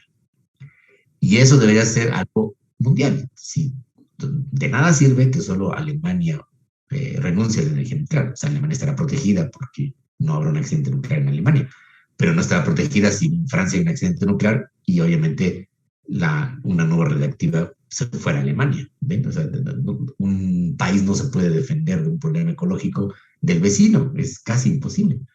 Entonces, la conciencia de por qué Alemania llega a la conclusión de que la energía nuclear ya no es viable, pues debería ser mundial. Y hay evidencias, hay datos, eso es algo que puedo plantearles, que mostrarían que la energía nuclear ya no es un camino. O este tipo de energía nuclear, a menos que hubiera otro sistema más eficiente, pero difícilmente lo habrá. Pero lo mismo pasa con la energía fósil, la energía de los combustibles fósiles. Ese modelo de energía ya no es sostenible. No va a durar más de 50 años probablemente. Ha mostrado todas sus complicaciones y sus efectos contaminantes. Deberíamos haber renunciado a ese modelo ya hace 30 años y no lo hemos hecho ni los gobiernos, ni los ciudadanos, ni los individuos organizados, digamos, ¿no? ¿Qué pasa? Ver cómo la dificultad de prevenir, de anticipar y de cambiar las formas de vida, las formas de consumo, de producción, de organización social, para fortalecer entonces la precaución. Y en todo caso, ya en la prevención de desastres, de efectos negativos, de daños que ya sabemos que se van a producir, eso ya no es simplemente precaución, sino prevención, que en el caso, por ejemplo, el ejemplo que les doy de zonas sísmicas como la nuestra, pues deberíamos tener mejores sistemas de prevención, porque ya sabemos, ya hemos tenido experiencia, por lo menos en 2 grandes terremotos, de lo que puede pasar. Y tendríamos que tener mucho más efectividad social en nuestros sistemas. Esos sistemas son costosos, implicarían más impuestos, implicarían más organización, implicarían que gente esté trabajando todo el tiempo en ello, monitoreando, supervisando, ensayando, entrenando a la gente para reaccionar rápido. Y no lo estamos haciendo. ¿Por qué? Porque no tenemos dinero, porque tenemos otras prioridades, porque creemos que no va a pasar nada, porque creemos que está muy bien todo lo que hemos logrado. Hemos avanzado, ciertamente en la Ciudad de México se avanzó muchísimo, se mejoraron las construcciones, se mejoró el sistema, se mejoró el monitoreo, pero todavía estamos muy vulnerables y siempre será bueno invertir en ello, aunque es una inversión costosa porque no reditúa y puede ser que sea un sistema, es como todo sistema de alarma o de reacción, que a lo mejor nunca se use, pero tiene que estar allí para prevenir justamente la posibilidad de un desastre, ¿no? Bueno, lo siguiente es el principio de sustentabilidad, que es algo que se ha discutido mucho en los últimos años. Hoy se sabe muy bien que este modelo tecnológico, industrial, económico no es sustentable. Así no, así de simple. ¿Qué tenemos que hacer? Pues recondicionarlo, cambiarlo, mejorarlo para hacerlo compatible con los ciclos ecológicos y para reducir los niveles de contaminación, de destrucción ambiental. No basta con reciclar o reusar, sino hay que cambiar toda la lógica del consumo, que poco a poco algunas personas lo hacen en algunas comunidades, pero que todavía no tiene todavía un efecto a largo plazo o a gran escala. Esto tendrá que ver con las regulaciones de la industria, y mientras no cambien esas regulaciones a la industria o nos obligue a cambiar el modelo de producción, pues el efecto no va a ser suficientemente eficiente, digamos, ¿no? Entonces, estamos entrampados en ello. Entonces, como les decía, el modelo de los automóviles, ¿no? Mientras la industria automotriz en el mundo sigue apostando por el coche de combustible, ¿cómo se llama? De combustión, pues, de motor de combustión que quema o gasolina o diésel, ¿no? Hay otro modelo, que es el modelo de quemar etanol, que aparentemente es mucho menos contaminante, pero sí tiene un problema en cuanto a la producción del etanol. Entonces, además, no hay solución tecnológica mágica que reduzca todo al 100%, evidentemente, ¿no? Pero bueno, ya hay tecnologías de coches eléctricos, hay tecnologías de coches que pueden ser con su propia producción de energía solar o de hidrógeno, qué sé yo, hay otras tecnologías que no se han incentivado, que se están bloqueando económicamente porque las principales compañías productoras de automóviles tienen el control político y no quieren dejar este modelo y quieren seguir vendiendo coches. Y la gente quiere seguir comprando coches porque el coche, mientras haya gasolina, seguirá siendo el modelo más popular, digamos, y aparentemente más barato de tener un medio de transporte individualizado, ¿no? Pero que a la larga pues tiene unos costos ambientales tremendos. El otro principio muy importante es la conservación y protección. Ahí me faltó también remediación, que no es suficiente. Los esfuerzos que sobre todo los gobiernos han hecho y que sí ha habido cierta política ambiental internacional de protección de ecosistemas, de zonas en donde ya no debe haber desarrollo humano, en donde no debería entrar la industria, en donde, ¿no? Sobre todo bosques, los bosques tropicales, los bosques de coníferas, zonas en donde hay mantos acuíferos, etcétera, que todos los países fueron innovando creando estos sistemas de protección que son legales y son al mismo tiempo políticos, pero que no tienen muchas veces la capacidad de realmente de una protección efectiva, ¿no?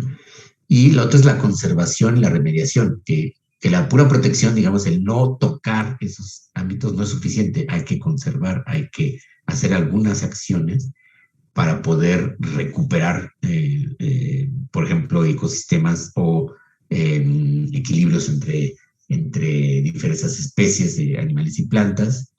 Ha habido, por ejemplo, proyectos de reinserción de especies animales en sus zonas naturales. Hay un proyecto exitoso de los pocos y raros de lograr que un animal, una especie que ya estaba extinta, que eran los caballos salvajes de Przewalski, que están en Asia, en Mongolia, habían desaparecido, eran los únicos caballos salvajes que existían todavía en el siglo XX, todos los demás son domesticados de razas que provenían sobre todo de Oriente Medio. Entonces, esos animales se conservaban en zoológicos, son un poco distintos a los caballos normales, digamos, los caballos modernos, y pues se logró un proyecto que, gracias a que había ejemplares en varios zoológicos del mundo, se empezaron a reproducir en cautiverio con técnicas de reproducción asistida y se intentó entonces reubicarlos, volverlos a poner en su hábitat natural, en esos bosques en Mongolia, y fue un proyecto exitoso. Después de varios años lograron que se quedaran allí, que sobrevivieran, que empezaran a reproducirse, y hoy en día pues parece que hay como 5,000 de esos caballos, son muy poquitos, en relación con los cientos de miles de caballos domesticados que hay en el mundo que se siguen utilizando para diversas cosas, ya no tanto para la producción o el trabajo humano, pues quizás más para divertimento, y en algunas partes del mundo todavía se los comen, ¿no? Pero se pueden recuperar algunas especies que ya estaban casi al borde de la extinción, se pueden recuperar especies que estaban extintas y se recuperan y se vuelven a reproducir. Entonces la conservación implica acciones y la remediación implica acciones de recuperación, de limpieza, digamos, de regeneración de ecosistemas enteros, plantas, animales, equilibrios ecológicos, ecosistemas que pueden volver a florecer, porque la naturaleza es un sistema siempre y puede recuperar algunos deterioros. Hay otras cosas que son irrecuperables y sobre todo, por ejemplo, los recursos naturales que no se renuevan fácilmente como los árboles. Si se pierden, es muy difícil de recuperarlos. Y las especies que se van perdiendo, que sabemos que hay una tasa de desaparición de especies cada vez más elevada, que, como les decía, parece como si fuera una extinción global, como si hubiera ocurrido un desastre tremendo en el planeta. El desastre que ha ocurrido en el planeta es el aumento del poder técnico de los seres humanos en los últimos 100, 150 años. Ese es el gran desastre ecológico que ha sufrido la Tierra. Y el principio de justicia aquí tiene dos vertientes. Uno es, en sentido estricto, que los humanos dejemos, por lo cual implica ser conscientes y tener los datos y tener los cálculos, dejemos de utilizar tantos recursos y de gastar o de copar tantas zonas de terreno, de territorio, y dejarle a los otros seres vivos que sobreviven en estado natural, estado silvestre, que se las arreglen en sus hábitats y que nosotros no intervengamos destruyéndolos, y a veces intervengamos para poder hacer que recuperen su hábitat, pero no para cuidarlos todo el tiempo, digamos, no podríamos tampoco hacer eso. Y esta justicia, digamos, territorial, que los humanos nos repleguemos ya y no invadamos tantas zonas naturales y que no contaminemos otras zonas y que no destruyamos, incluso de manera no intencionada, tantos otros lugares del planeta. Esa es una primera justicia ecológica con otras especies. Pero al mismo tiempo se produce la justicia dentro de la especie humana, que es que el desarrollo, que es una idea fundamental, el desarrollo sostenible, tiene que ser un desarrollo justo, si no, no puede ser sostenible. Precisamente la insostenibilidad de este modelo de desarrollo industrial, tecnológico, económico, productivo, se debe, muchos están convencidos de ello, a su inequidad, a su profunda injusticia. Porque si todos los seres humanos estuvieran igualmente involucrados y sintieran que van a recibir los efectos negativos de ese modelo, entonces harían más esfuerzos y se dedicarían con mayor intensidad a tratar de evitar que esos efectos negativos les llegaran a ellos, ¿no? Y al mismo tiempo, igual, si los beneficios realmente se repartieran de manera más equitativa, obviamente no puede ser perfecta, pero más equitativa en toda la población mundial, pues las personas estarían más involucradas en que el modelo funcionara mejor, ¿no? Hoy en día, pues no hay posibilidad de que muchas personas intervengan porque no tienen ningún poder político, no pueden tomar ninguna decisión para mejorar su ambiente. Están sujetos literalmente a una cadena de acciones, subordinados, incluso sin saberlo, sin quererlo, a acciones que son ecológicamente dañinas, pero que no pueden cambiar, que tienen que seguir haciendo, que es como la persona que tiene que seguir talando árboles para sobrevivir, la persona que tiene que seguir utilizando el coche porque de otra manera no puede llegar a su trabajo, la persona que tiene que seguir qué sé yo, trabajando en una fábrica que es contaminante, pero que no tiene otra forma de empleo y que no podrá conseguir un mejor empleo. Entonces, todas esas personas están sometidas a una acción contraria incluso a su voluntad, son muchos conscientes de ello, pero que no pueden abandonar porque si no ponen en riesgo su propia supervivencia y la de su familia en términos muy inmediatos. Y tercero, la justicia intergeneracional, lo que yo les decía, que en el problema ambiental, en todos los problemas ambientales, la injusticia también se da hacia el futuro. Estamos dilapidando literalmente los recursos, la base de recursos, la posibilidad de sobrevivencia, de bienestar mínimo, de las personas que vendrán después, de ahorita de los más jóvenes, de ustedes mismos, los más jóvenes, y de las personas que vendrán después, porque, como les digo, a menos que la humanidad desapareciera súbitamente de la Tierra, lo cual parece que haría un gran beneficio al resto de las especies, pues los seres humanos van a seguir existiendo y requerirán entonces de la naturaleza para sobrevivir. La paradoja es que la civilización técnica industrial moderna parece que se confió y piensa, a veces hay personas que creen que podemos sobrevivir de nuestros propios esfuerzos o que el mundo sociotécnico sobrevive sin requerir de la naturaleza. Y eso es absolutamente falso. Requerimos de la naturaleza en todo.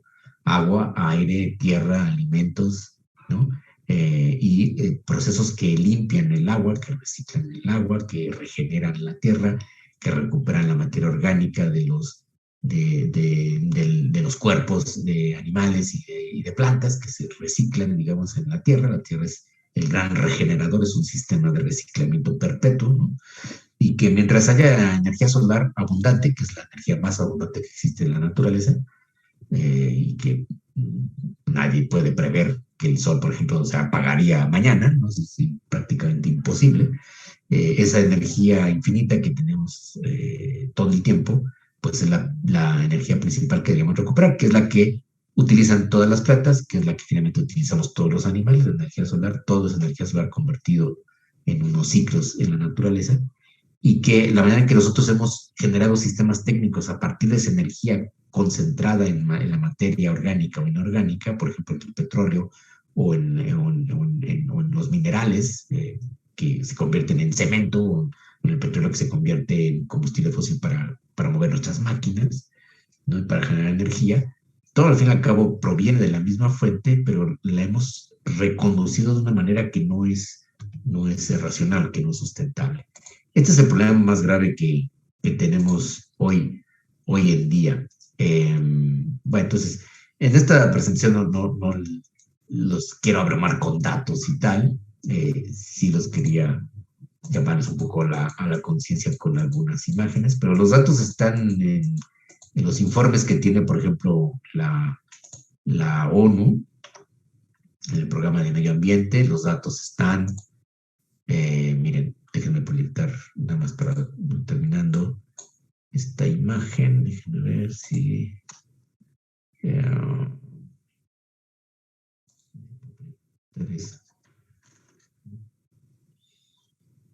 bueno, este es de uno de los informes del programa de desarrollo, no, del programa de las Naciones Unidas de Medio Ambiente.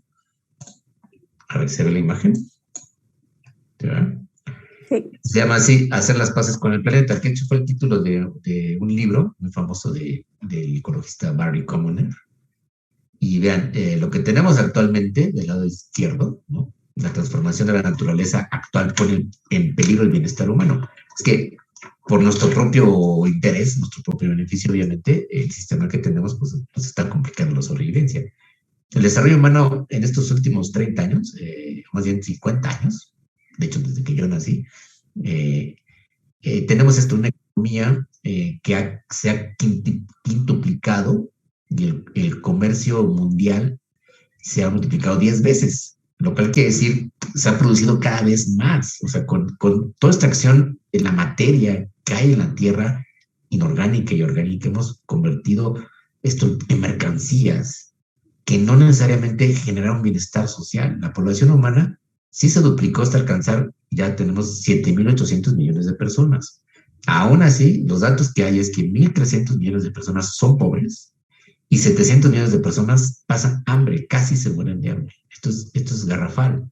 Entonces, toda esa masa que hemos convertido en productos técnicos, mercancías, objetos para el bienestar social, para el disfrute humano, digamos, ni siquiera llegan a todos y todavía hay muchas gentes que se mueren de hambre, literalmente. Ahora, en cuanto a residuos, las emisiones de gases de efecto invernadero se han duplicado y esto continúa desde que se mide con toda precisión. La producción química, los residuos y la contaminación han aumentado, no hemos reducido nada prácticamente. Y lo que les decía, el espacio y los recursos, cómo la humanidad ha copado toda superficie terrestre, no los océanos, pero sí ha contaminado los océanos. O sea, no puedo vivir en los océanos, pero sí hemos destruido los océanos. En cambio, hemos copado toda la tierra de tal manera que hemos triplicado el uso de los recursos naturales que teníamos hace 50 años. Y los humanos afectan hoy en día 3/4 partes de las tierras libres de hielo y 2/3 partes de los océanos. O sea, como si nosotros fuéramos tantos y tan grandes que realmente estaríamos utilizando, fíjense, 3/4 partes de la tierra y 2/3 partes del océano.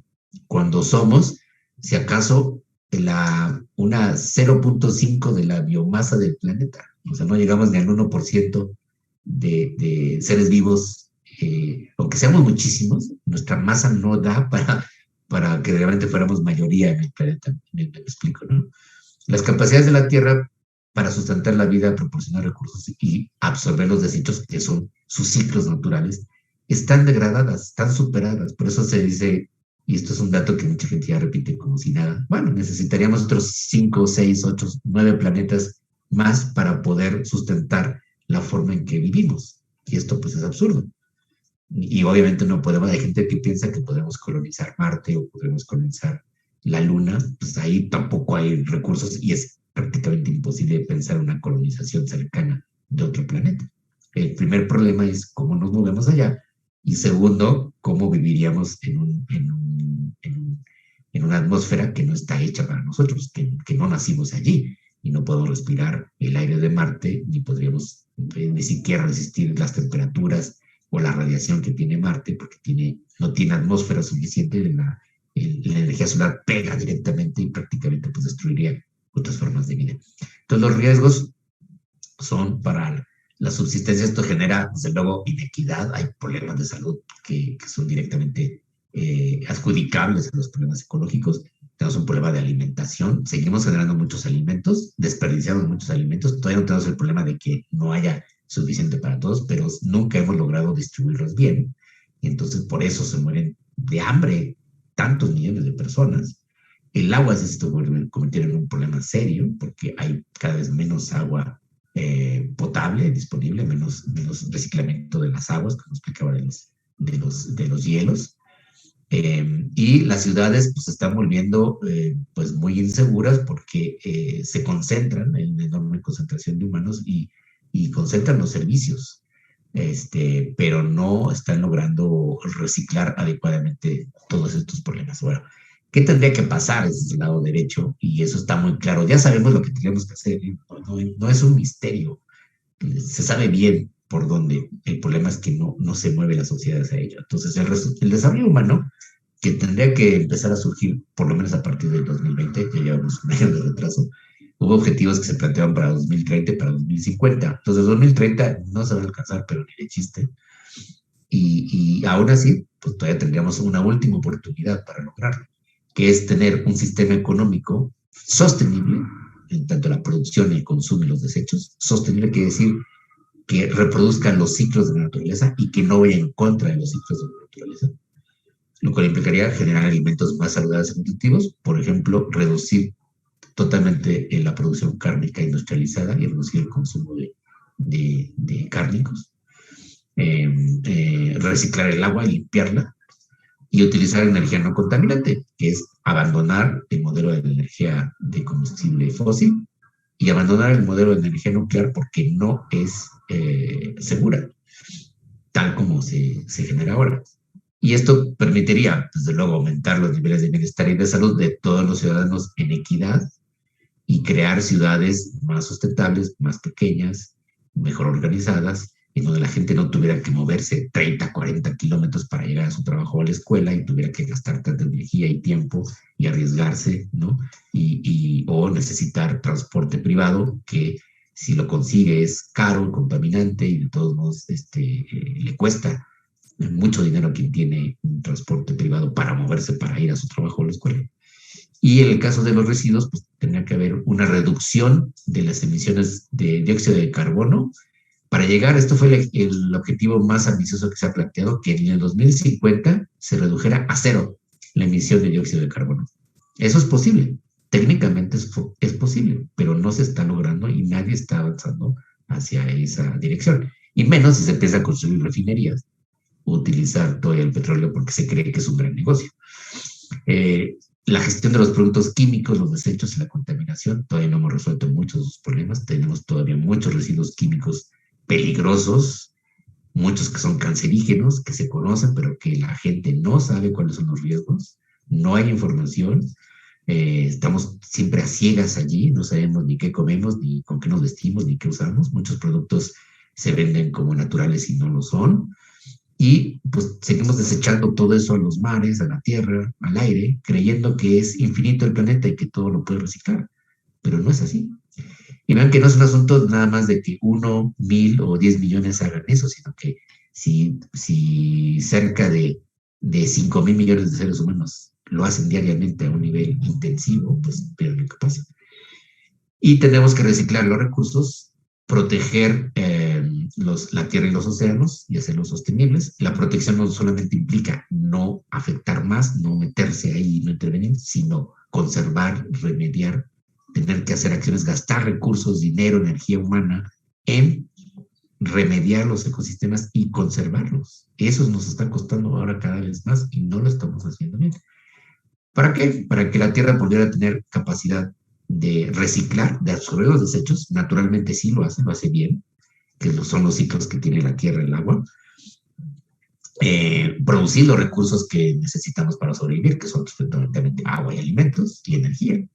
Y por tanto sustentar no solamente la vida humana, sino toda la vida que hay en el planeta, que está mermándose en su biodiversidad. No sabemos en el volumen, eso sí tengo dudas en el volumen total de la biomasa, pero sí en la biodiversidad se está reduciendo. Y eso es peligroso porque la biodiversidad permite justamente la sobrevivencia y la adaptación a cambios geológicos que pueden ser repentinos y súbitos. Si a todo esto le agregáramos de repente desastres ambientales naturales que son imprevisibles, como pasa con los terremotos o como le diría un meteorito que cayera, la cosa se complicaría todavía más. Por tanto, los objetivos que se ha planteado las Naciones Unidas están claros, son muy ambiciosos, pero que junto con la remediación ecológica y la conservación tiene que haber una reducción de la pobreza, del hambre, de la desigualdad de género, a un aumento del bienestar en los servicios de salud, en la educación, del ingreso económico, la solución de conflictos y de problemas, porque la guerra, por ejemplo, la guerra ya en sentido bélico con armas de destrucción, pues siempre ha implicado daños ecológicos terribles, ¿no? Tenemos que tratar de asegurar la provisión de agua potable y sobre todo convertir a las ciudades en espacios habitables, sanos, que no se distancien tanto de la naturaleza, que no sean estas moles de concreto terribles, grises, que provocan aislamiento, soledad y que hacen que la gente enferme mentalmente porque pues, necesita salir ahí a la naturaleza, pero fíjense, hoy en día en nuestra ciudad hay pocos parques, están destruidos, son espacios inseguros, no tenemos ya prácticamente naturaleza conservada dentro de la ciudad. Tenemos algunos pasajes como Xochimilco que se ha ido recuperando poco a poco, pero no es suficiente. Y bosques que se han ido invadiendo por poblaciones, asentamientos urbanos irregulares.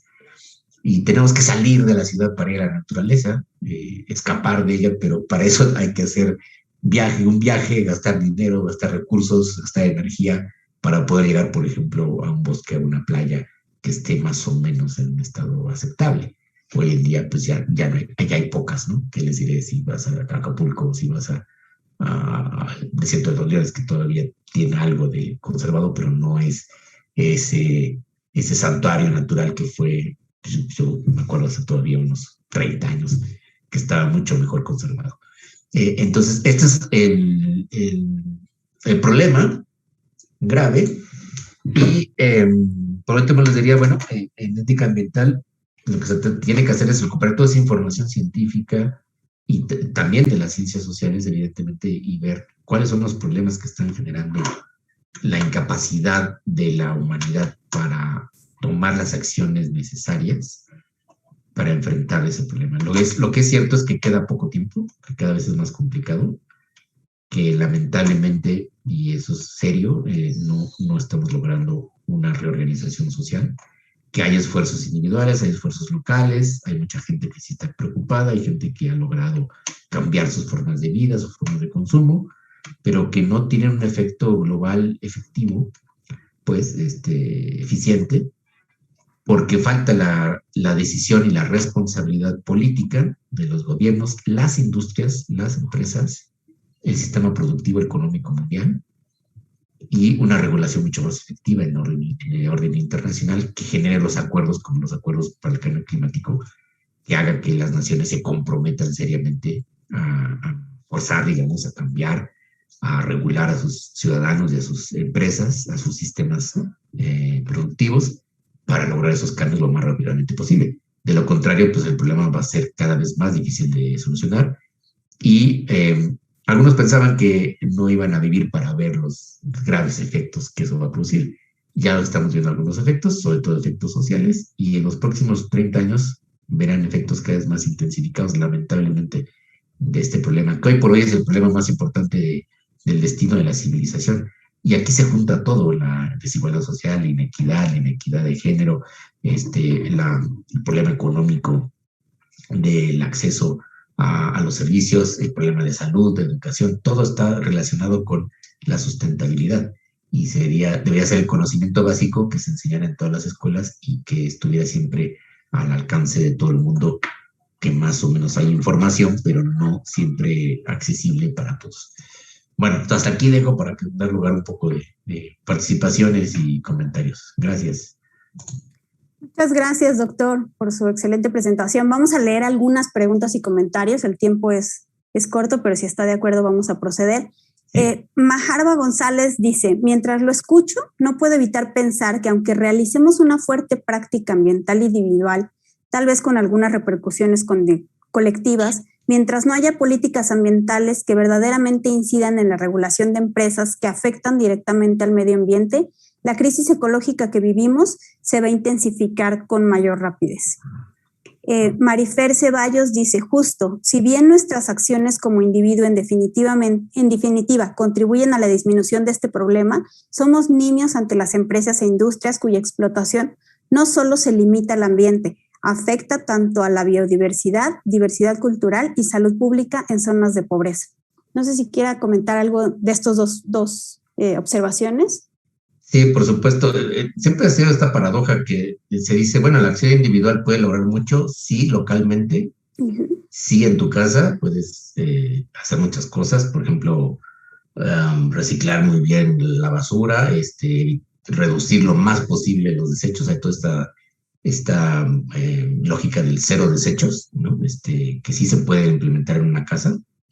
Y eso, bueno, a uno lo dejaría tranquilo, pero evidentemente no es suficiente y se requieren acciones sociales. Ahora, ¿qué está pasando? Que los ciudadanos del mundo, y pasa en concreto en nuestro país, nadie se interesó por pedirle a los partidos políticos cuál es su agenda ambiental y cuáles son sus compromisos y qué están dispuestos a proponer para regular, lo cual implica un acuerdo con todo el mundo, porque implicaría más impuestos, más restricciones, que eso es impopular y entonces los partidos políticos no lo quieren hacer. Tenemos tenemos un supuesto partido verde en este país que tiene todo menos lo verde, ¿no? Y nunca ha generado políticas eficientes, ni mucho menos. Entonces, y no puede ser que sea una responsabilidad solamente de una agrupación política, tienen que estar en todas las agendas de todos los partidos y de los gobiernos locales y federal, porque el problema es grave, es muy grave. Entonces, tendría que haber un acuerdo, una especie de pacto social, renovado, y los ciudadanos no lo exigen. Yo les decía, bueno, me temo que por un lado por falta de información y por falta de conciencia de que el problema es real, y lamentablemente no actuamos hasta que ya sentimos en carne propia los efectos negativos, hasta que, como dicen, nos llega el agua al cuello, y eso debemos cambiar esa forma, porque no podemos esperar a que tengamos una afectación directa en nuestras casas, en nuestros cuerpos, ¿no? En nuestra familia, para poder actuar. Entonces, justamente lo que se requiere es un nuevo pacto político que surja de los ciudadanos informados, y por eso la educación es muy importante, la difusión es muy importante, para que las personas empiecen a proponer y exigir una acción conjunta, que sean ciudadanía, sociedad civil, organizada y gobiernos. pero además no solo gobiernos locales, sino gobiernos nacionales, federales y acuerdos internacionales en donde también hemos fallado. Ok, doctor, gracias. Filos Político nos platica. En Zacatecas existe también la actividad de minería a cielo abierto, concentrada al norte del estado en los municipios más pobres. A los propietarios se les compraron sus tierras a costos infravalorados. Actualmente, esta industria ha dejado enormes daños ecológicos y padecimientos en la población de la región y los trabajadores que ahí confluyen. El gobierno estatal buscó implementar el conocido impuesto ecológico, entre comillas. A los dueños de las mineras les pareció excesivo y decidió reducir las prestaciones de los trabajadores con el claro objetivo de que los trabajadores mineros entraran en conflicto con los gobiernos en turno. Eso por un lado. Por otro, Zacatecas tiene la planta cervecera más grande del país, si no es que la de, imagino que es Latinoamérica, situación increíble e insostenible. Si recordamos que nuestro estado es semidesértico, pero así los intereses de este modelo económico. Y después viene una pregunta de Elo Tau. Dice, ¿podría mencionar algo sobre el capitalismo verde y los bonos de carbono? Ya que en el aspecto social, la transición energética también puede terminar beneficiando a grandes empresas, pasando por encima de campesinos y pueblos indígenas, como ha ocurrido en México con casos como el conflicto con las empresas eólica en el istmo de Tehuantepec o con la hidroeléctrica La Parota en Guerrero. Dejo estas dos preguntas, doctor. Sí, bueno, se ha planteado que una forma transitoria de resolver algunos problemas, por ejemplo, de cambio climático, es establecer estos bonos de carbón que los países y localidades incluso que no cubren la cuota, digamos que no están a nivel de emisión que tienen otros, pudieran vender esos bonos para que otras naciones, otras localidades siguieran contaminando. Es decir, el chiste supuestamente era mantenerlo a la baja, que no se siguiera incrementando, sino se fuera redistribuyendo, por decirlo así. No es una buena política y funcionó en parte, pero ha generado muchos conflictos y efectos contraproducentes en efecto. Yo creo que habrá que ser más radical en lo siguiente y es pues tratar de reforzar, pero no veo cómo si no es desde una presión desde la sociedad civil, desde las sociedades civiles, a que todos los gobiernos del mundo y todas incluyendo las empresas, que también hay muchas empresas transnacionales que tienen un enorme poder, cumplen los objetivos de reducción. No importa que haya otras partes del mundo en donde ese desarrollo no ha llegado al mismo nivel de destrucción ecológica, ¿no? O sea, tiene que haber reducción por fuerza. Y con respecto a las ideas sobre un capitalismo verde o una recomposición, un ordenamiento del sistema productivo, bueno, también hay una parte de ideología allí, tratando de salvar el mismo modelo económico lucrativo, y el problema no es tanto lo lucrativo, sino de una acumulación ilimitada del capital que genera cada vez más producción y consumo sin pensar en los límites ecológicos que eso implica, ¿no?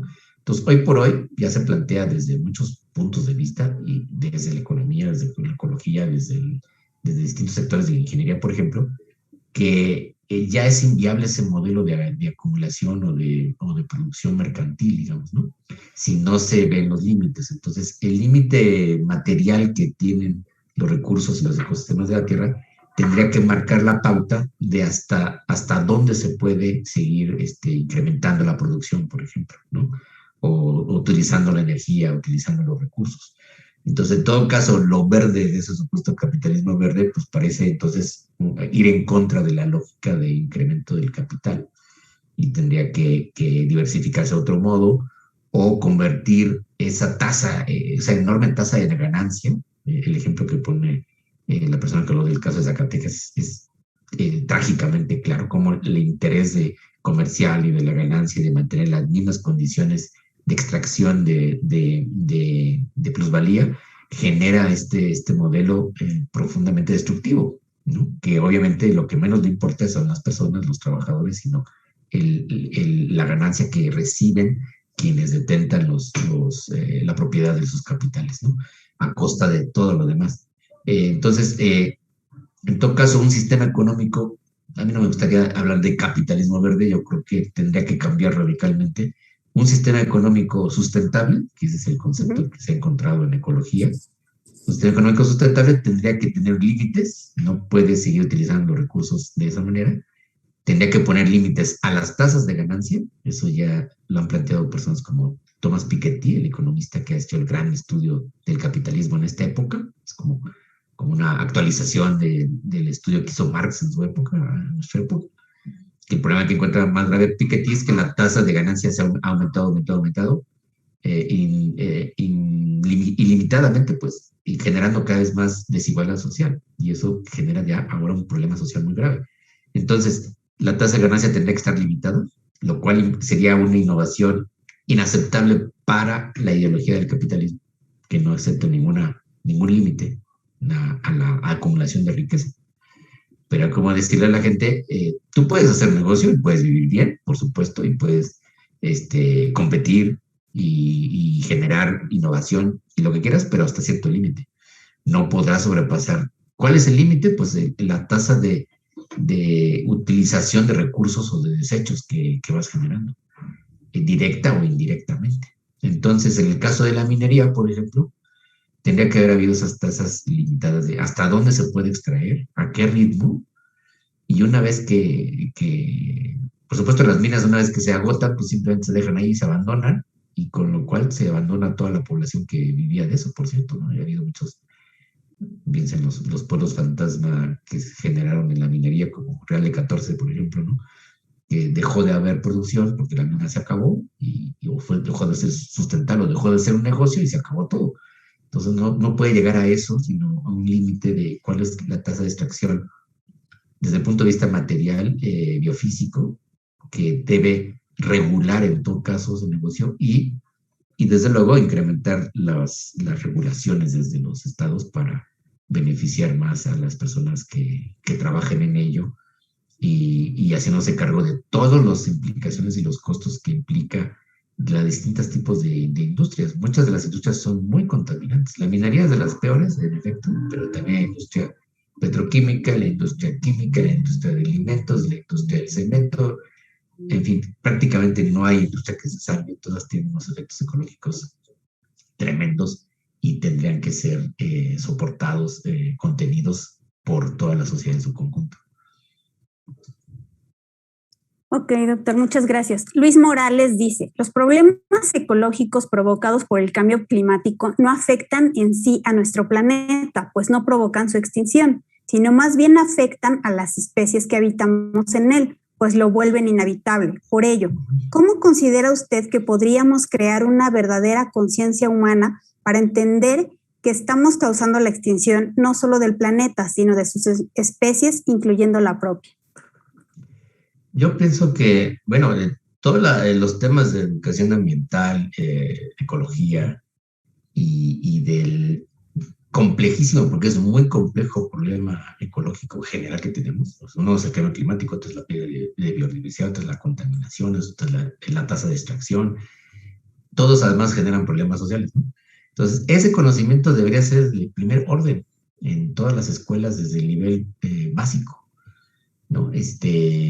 Lo hemos hecho, ha caído cambiando, no puedo decir que no, con respecto, bueno, por lo menos lo que he visto en mi generación, de lo que yo vi cuando era pequeño y de lo que me enseñaron que fue nada en la escuela, a lo que tuve que ir aprendiendo como adulto, digamos, por interés.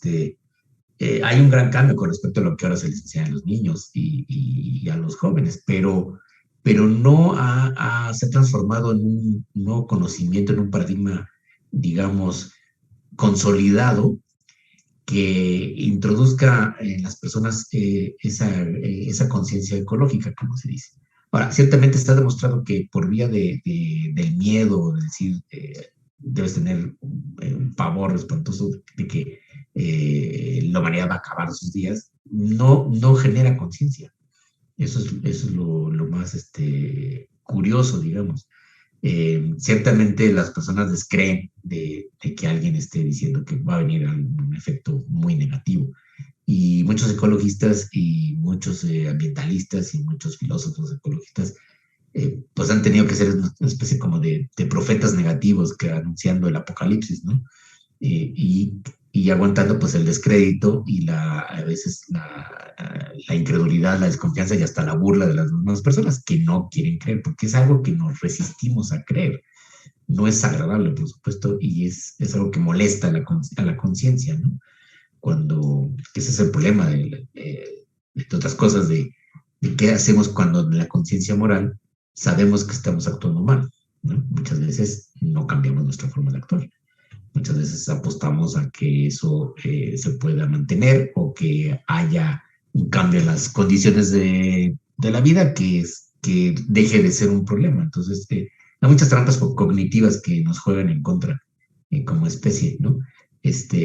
Con lo cual yo digo, tendríamos que seguir trabajando, pero no va a quedar mucho tiempo, en efecto, cada vez es más difícil, en un modelo, un paradigma de enseñanza y de conocimiento integral, muy sistémico, que responda de manera más eficiente para darle a las personas desde pequeños una información y un conocimiento más claro, pero no pura información, que no genere una especie de reacción, digamos, inflamatoria, una especie de reacción inmune, que la gente no quiera pensar en eso, no quiera actuar o simplemente vea que es imposible cambiar, sin introducir un discurso, digamos, que simplemente apela a las emociones, sino más también a las razones y a los hechos, y mostrar vías de posibilidad, que siempre las hay, siempre las ha habido. O sea, se han inventado ya otros sistemas alternativos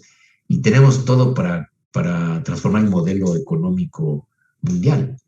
Lo increíble es que siga habiendo pues quienes están al control de este sistema, en las grandes empresas, en los gobiernos, en los sindicatos también, que se niegan a ello. Entonces tendrá que ser el resto de la sociedad la que, a partir de ese conocimiento que se genere en el sistema de educación, ¿no? Y que por vía de la difusión, pues es muy importante que programas como el nuestro estén difundiendo esa información, que llamen a las personas a que hablen con otras personas, a que eduquen a otras personas, a que pasen información a otras personas, y que de esa manera se pueda generar una chispa, digamos, de nueva acción que finalmente redunde en acciones más contundentes, ¿no? Ha habido cambios y no se puede negar, sí ha habido algunos efectos positivos, pero en la suma, pues no hemos logrado pues enfrentar adecuadamente los grandes problemas ecológicos que hoy tenemos.